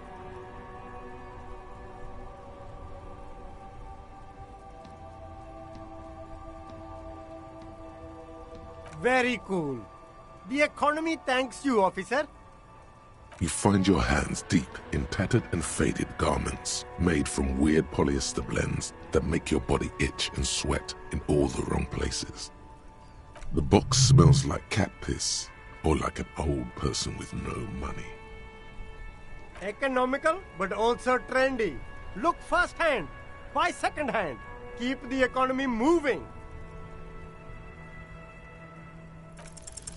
Something cold grazes your hand. Synthetic and sleek, a windbreaker. Surf, it says, but also wind, summer, 100% waterproof, and sport. All in different typefaces. Good choice, officer. Mega sporty. And it's only $4.50 for you, sir.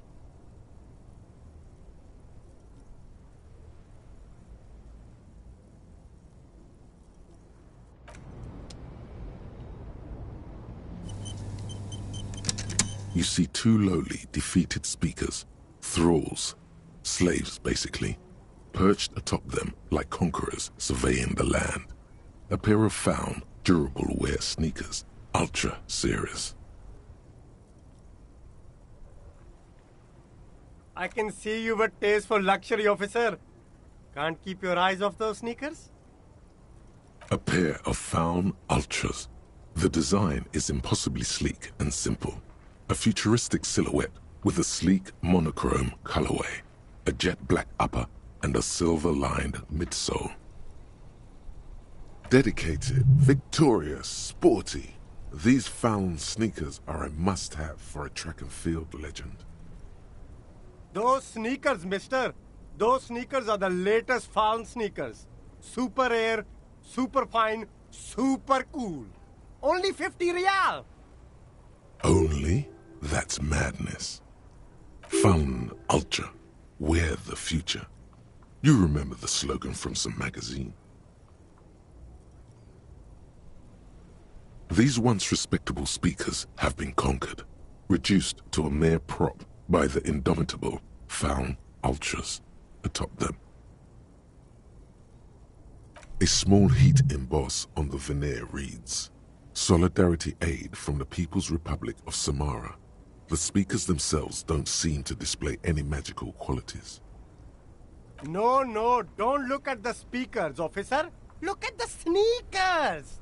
The sneakers are the stars here.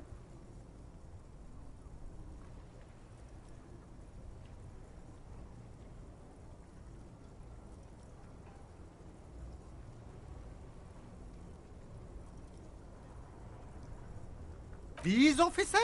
These speakers are Samaran garbage. I'm ashamed to even use them for props. Don't waste your time on them. Samaran trash? That sounds like they're from the Samaran People's Republic, produced under the dictatorship of the proletariat. No way, officer! These aren't for sale. They're bad speakers. Low-fi socialist junk.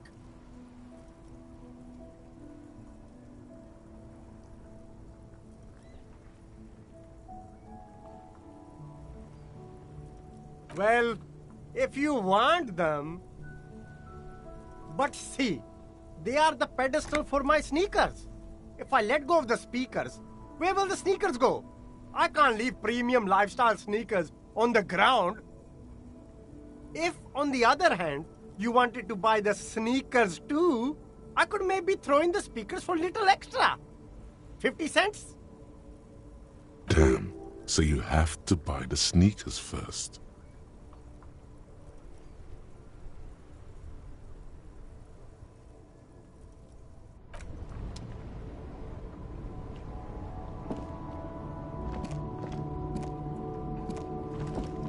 You keep coming back.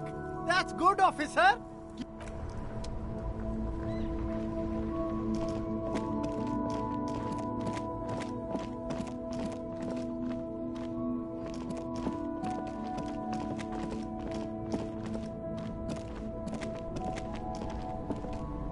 There's a pile of cheap sunglasses in a small box, a variety of shapes and colors. You like sunglasses, officer? I've got the latest styles right here. These are all boring. Boring third-rate ho-hum sunglasses made of cheap Syrahese plastic, the kind of plastic that melts in the sun. Those UV stickers are almost certainly just there for the show. If anything, these lenses probably direct more UV light into your pupils. A UV magnifier. These are all first-rate sunglasses. Premium design, super material, very cool, UV resistant. These will definitely keep your eyes safe and cool while doing your dangerous police work.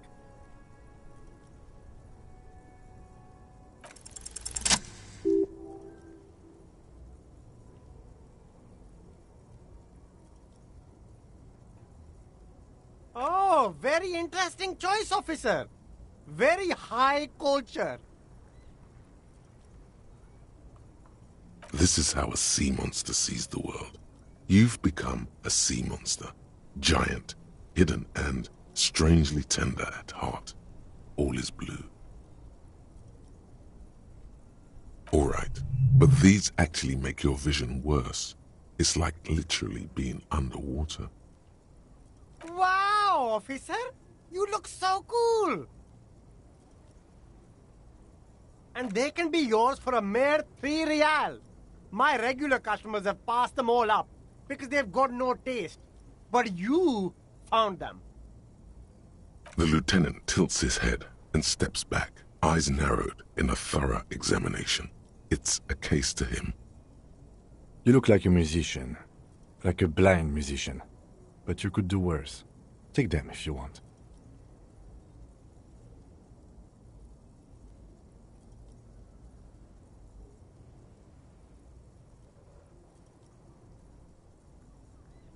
Abort. These are hideous. What's more, they don't even fit your face. You can feel them pinching your nose and chafing against your brow. Damn, officer! You look like a mega secret spy. Very secret. They're practically made for you. I'll let you have them for 2 real and 50 cents. It's going to be very difficult for anyone to take you seriously with these things on your face. No, you are definitely not buying those.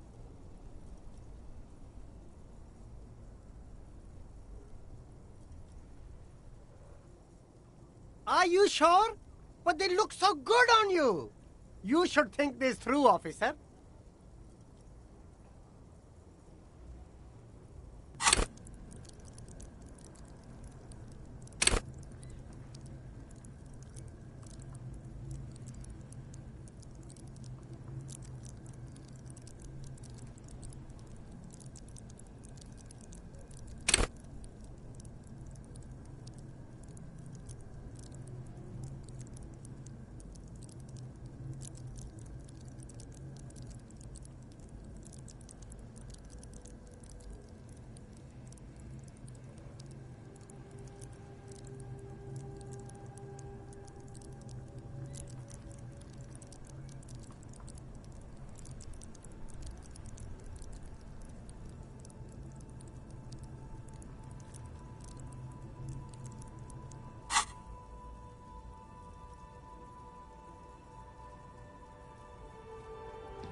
shine on these sunglasses lasts a life.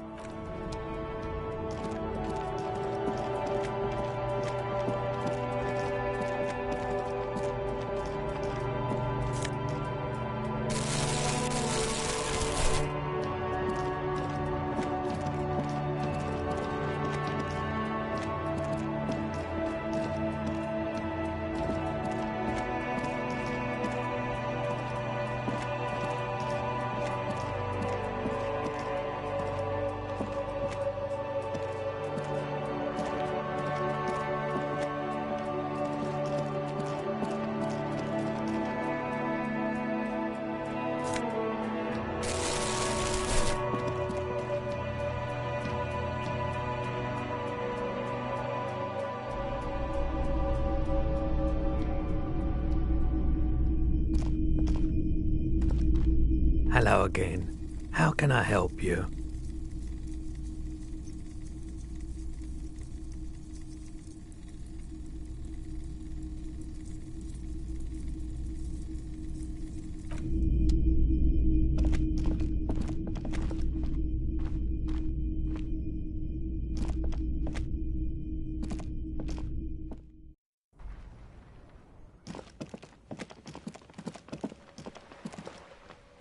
A rusting control panel with loose wires dangling out from the hole where an indicator light. This panel usually closes the water lock, turning it into a bridge that lets you cross the canal.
Looking for something, Hunt?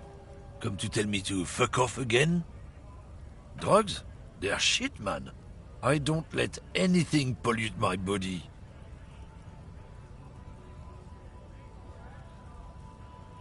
You know where that shit comes from? Sarah Miriza, Safre, Ilmara. They take the money from our local junkies here and then use it to outcompete us in the manufacturing sector. They know they can't beat us in a fair fight, so they have to get us to weaken ourselves somehow. It's racial sabotage, racial economic sabotage.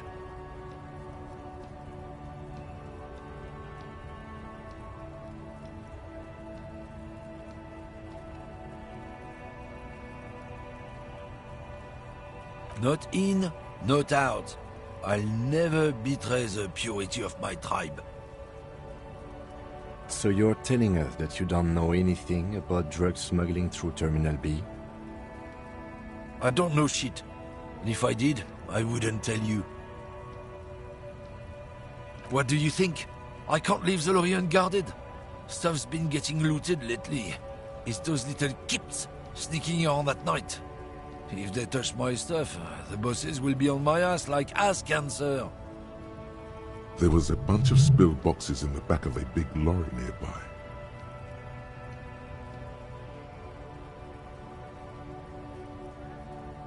Yeah, I knew that guy.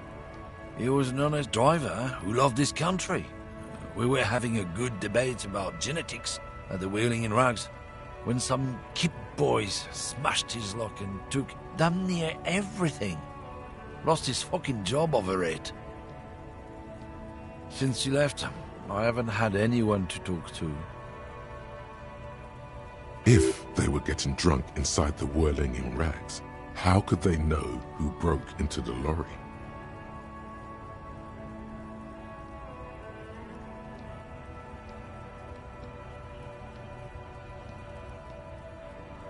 What? Aren't we allowed to say that it's the kips who do all the stealing around here?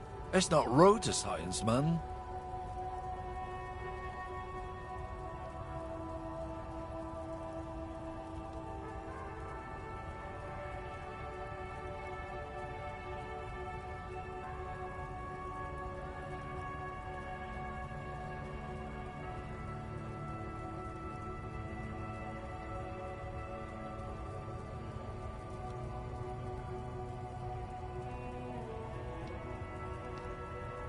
Isn't it obvious?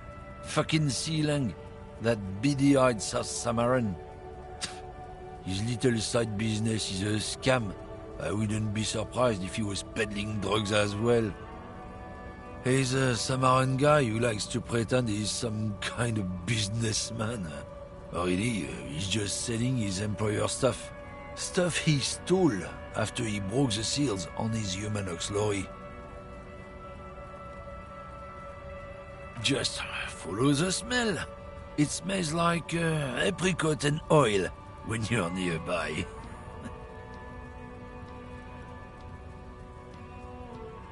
Yes, yes. Where is he? Looks like I offended your partner there. Too bad. Sealang's usually a little bit south of here, near the canal. You can't miss him. Just watch yourselves.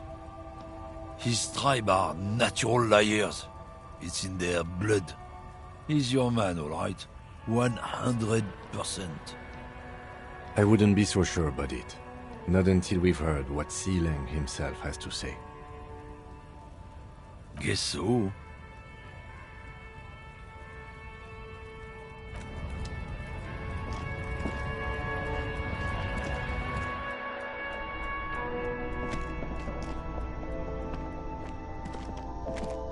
Welcome to Frit. Feel free to look around or something. Everything is out on the shelves. What's that magazine she's reading? You mean this? This is Pop Stars. It's got, like, famous people in it. It's not for sale. Looks like it also has something called Police de la Mode, featured on page 34. This speaks to you.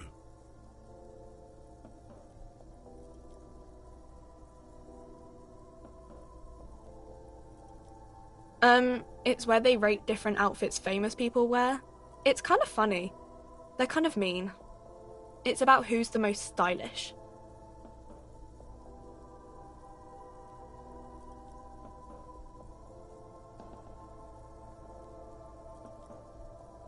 No.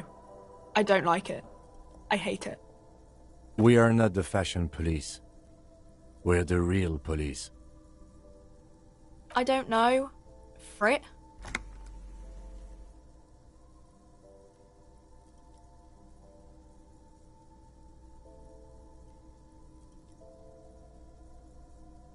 I think they think that the extra T makes it funkier.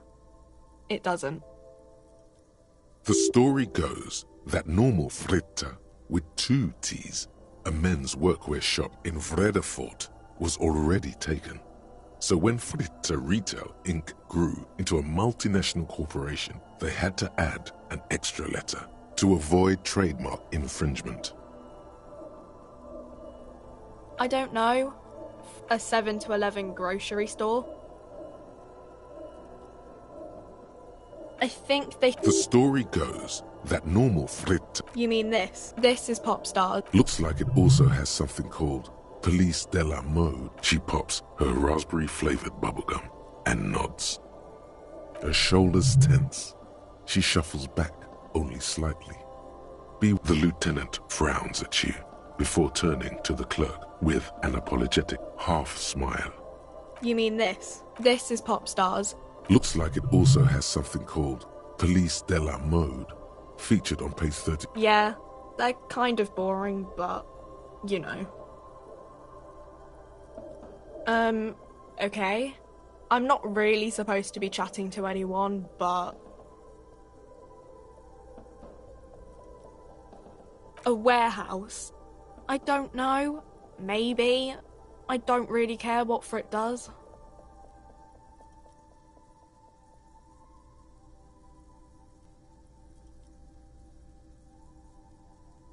She looks up from under her brow. Fine. Frit doesn't have a warehouse. Just a little back room here. Okay? A warehouse? I don't... She scrunches up her face into an expression of consummate adolescent skepticism. Fine. Frit doesn't have a warehouse. Just a little back room here. Okay? I don't really know anything. I mean, I know it's there, but I haven't seen it, so... Not really. No.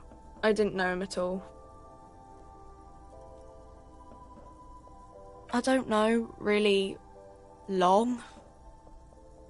I don't know. No need to worry. It's just standard procedure for us to ask around. If you hear anything, let us know, okay? Okay. Uh-huh.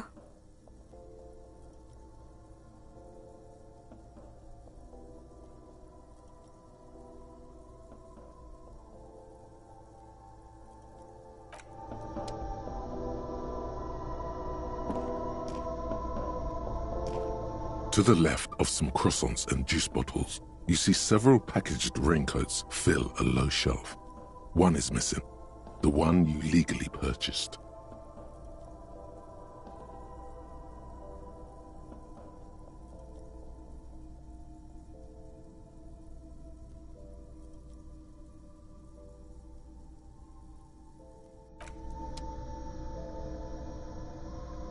A small cabinet on the wall is filled with various medicine bottles, nasal sprays, and blister packs. They all bear the Saint-Baptiste Pharmaceutics logo.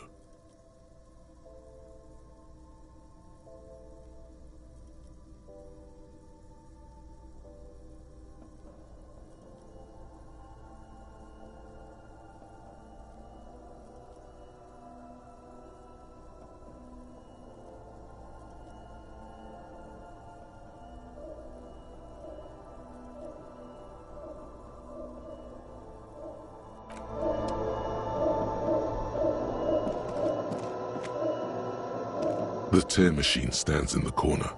A sign says, 1 bottle equals 10 cents. Your bottles clunk into the machine, and the money appears with a satisfying jingle. You're a richer man now.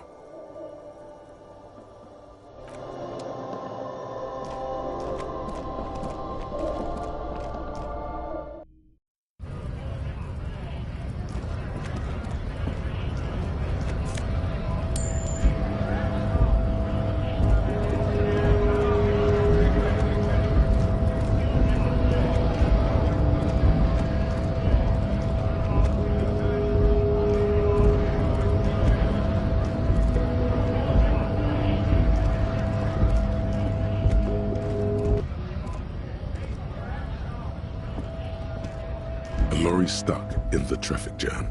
This big, heavy Grad-made machine is well kept for such an old machine. The windows are clear. They've been recently washed. You can see a lorryman's cabin with personal belongings, stickers, insignia. Fumes of heavy fuel oil waft over you, making your eyes sting. The odor mixes with cigarette residue.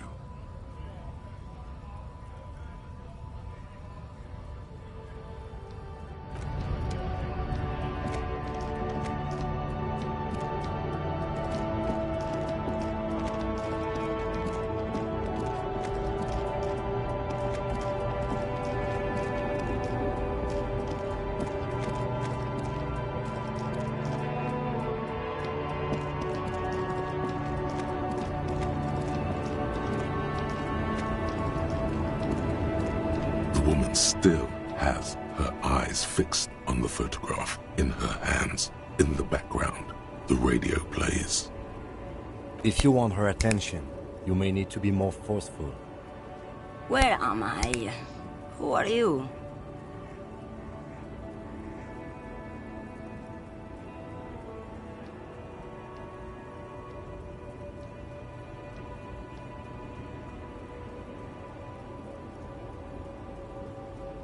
Never mind. I remember now. I'm still stuck in that traffic jam in the 50s. The men have small jaws and everything is made out of plastic.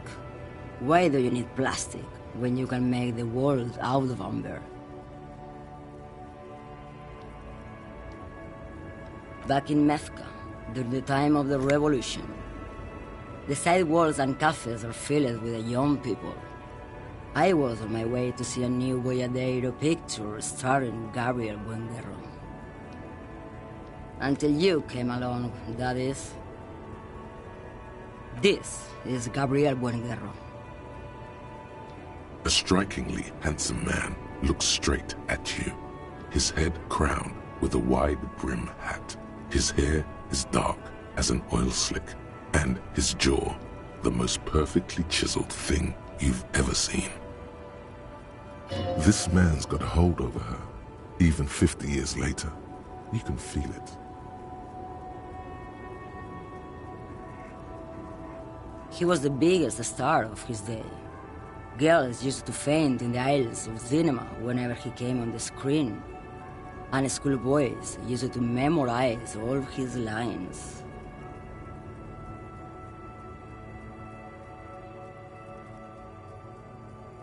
In all likelihood, it's a world that's only ever existed in her mind.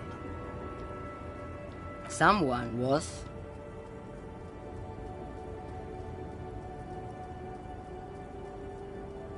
They are someone's memories, boy.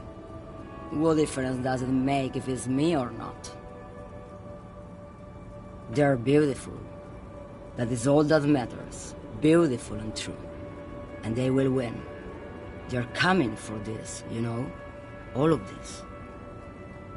All of what? The world? The present?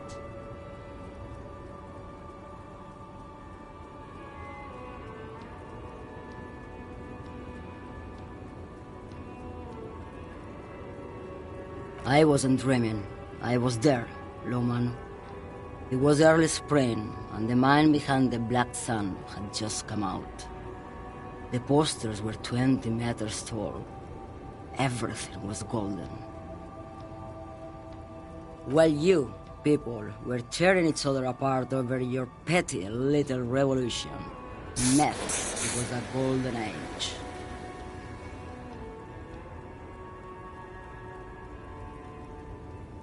The Republic of Mesk is a massive confederation on the Isola of Muindi, the world's largest state by territory. It's a petro-state, a constitutional monarchy, and, as of recently, an outcast due to its tilt to the far right.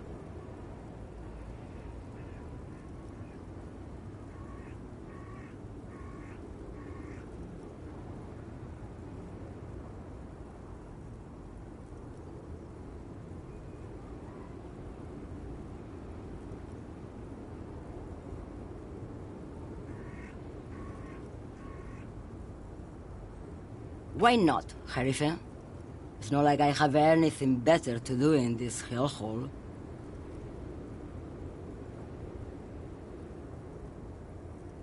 Diamonds? Of course not. But wouldn't it be marvelous if I was? Whatever stupid things they put in the lorry, I imagine. I quit concerning myself with that a long time ago. Besides, I don't drive the lorry for the cargo, if you know what I mean.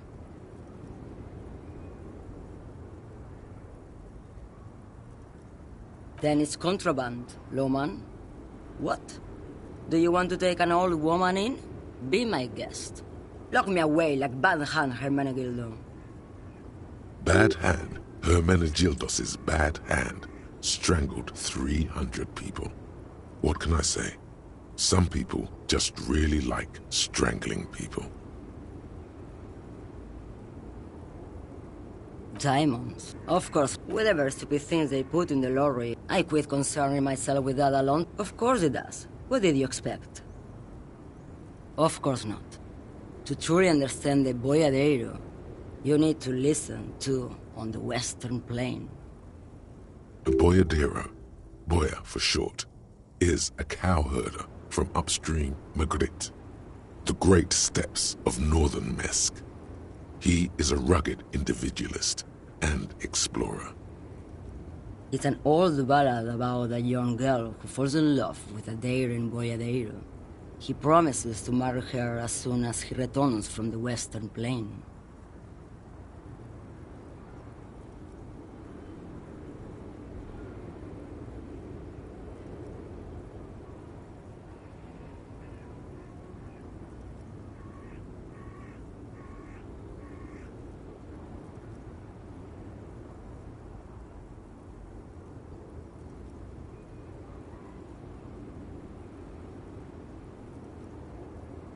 Of course not.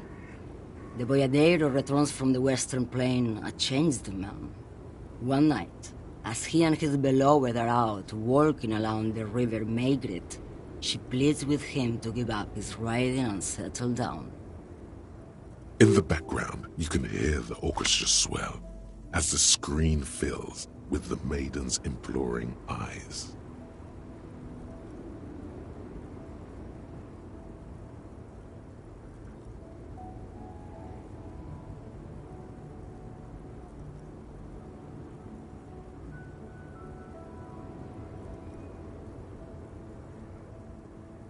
So the boyadero strangles his beloved and throws her body in the Magritte. Then he rides off, because the Western Plain is calling to him.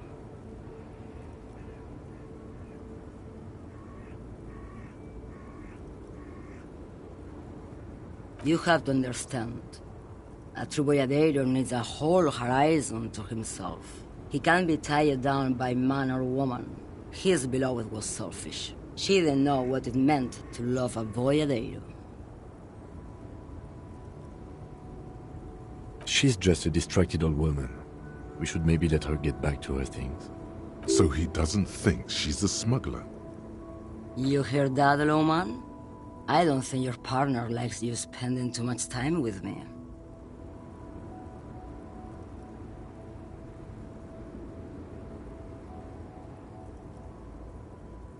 Nothing. I just don't think she's connected to anything. He doesn't want your frail mind caught up in something here. Something unconnected to the case. But connected to this woman tuning out like that. Oh, don't worry about me. I'm one of the best communers around. I drive routes no one else will. Lomonosov's land, Udashnaya Zemlya, the Western Plain, the Transcatolia Magistral, U41A, Adestradas du Mirador, all the good ones, the deep trenches, where the bluebirds fly.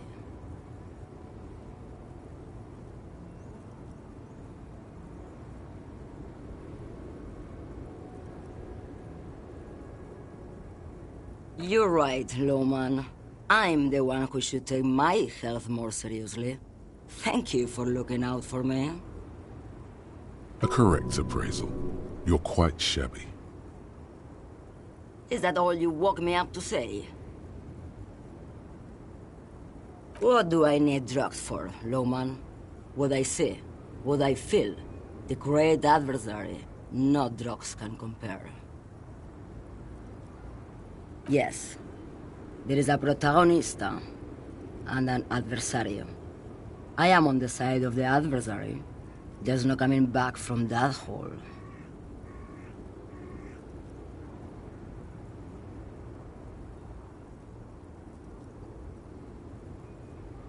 Those epithets are familiar somehow. The great adversary, the great unrest.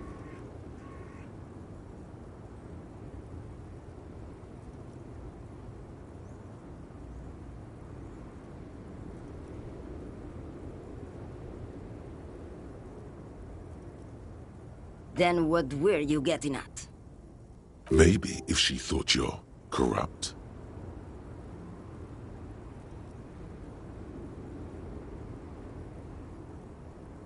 Why would I want to do that?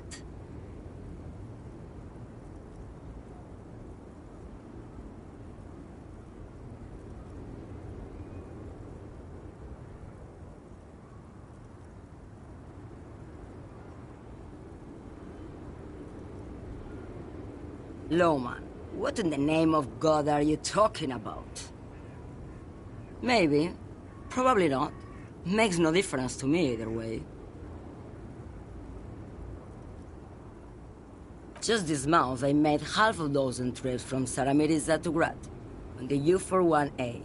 What do you think they take from Saramiriza to Grad, Loman?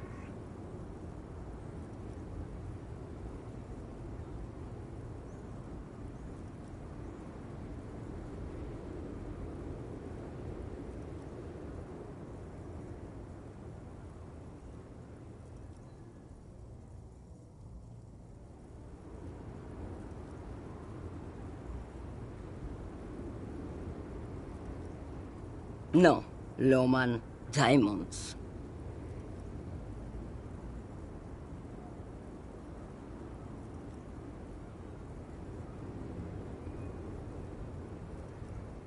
Easy. He's the skinny man who thinks he's a poet. Never trust a poet. Also, he's the only one I can see from here. That's correct. There is no visibility of any of the others. Diamonds are good for you, Loman. You should try them sometime. Make yourself pretty like Eva de Zoras. Where do you want me to go? This isn't so bad.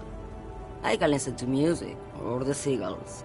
Look at all the colors and the futures of this world. It's a good palate cleanser, this jamboree. Or I can just relax and let my mind carry me back where it will, to the Great Plains. I think we're done here, no?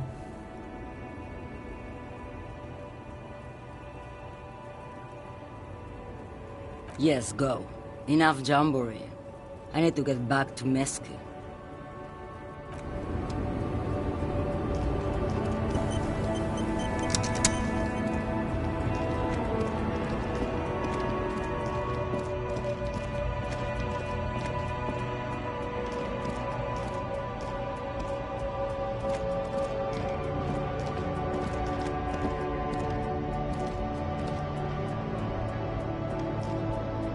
Old monument stands in the middle.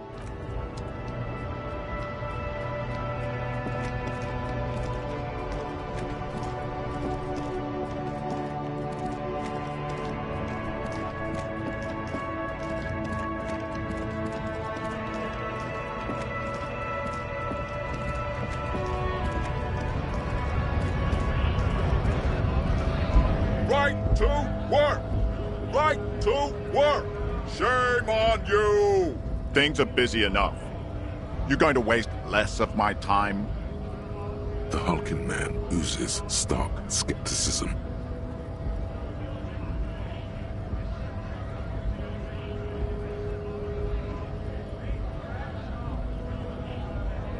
We were promised work. We'd be in there, working, if the bastards hadn't shut the gates. Main gate's locked.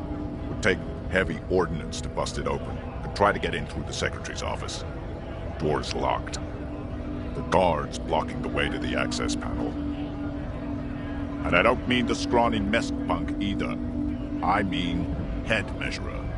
Or whatever he is.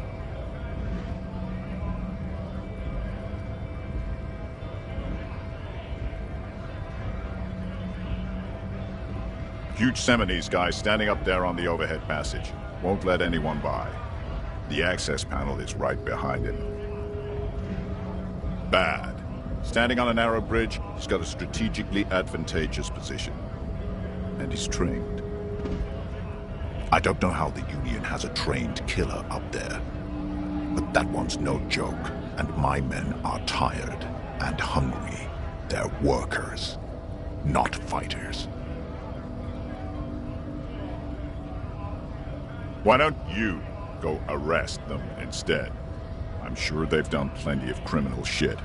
They have that look. It would be better for the neighborhood if you went home, at least for now, if you can't get in anyway. No! They will give up eventually. Or get drunk. Leave the button unguarded. Then we charge.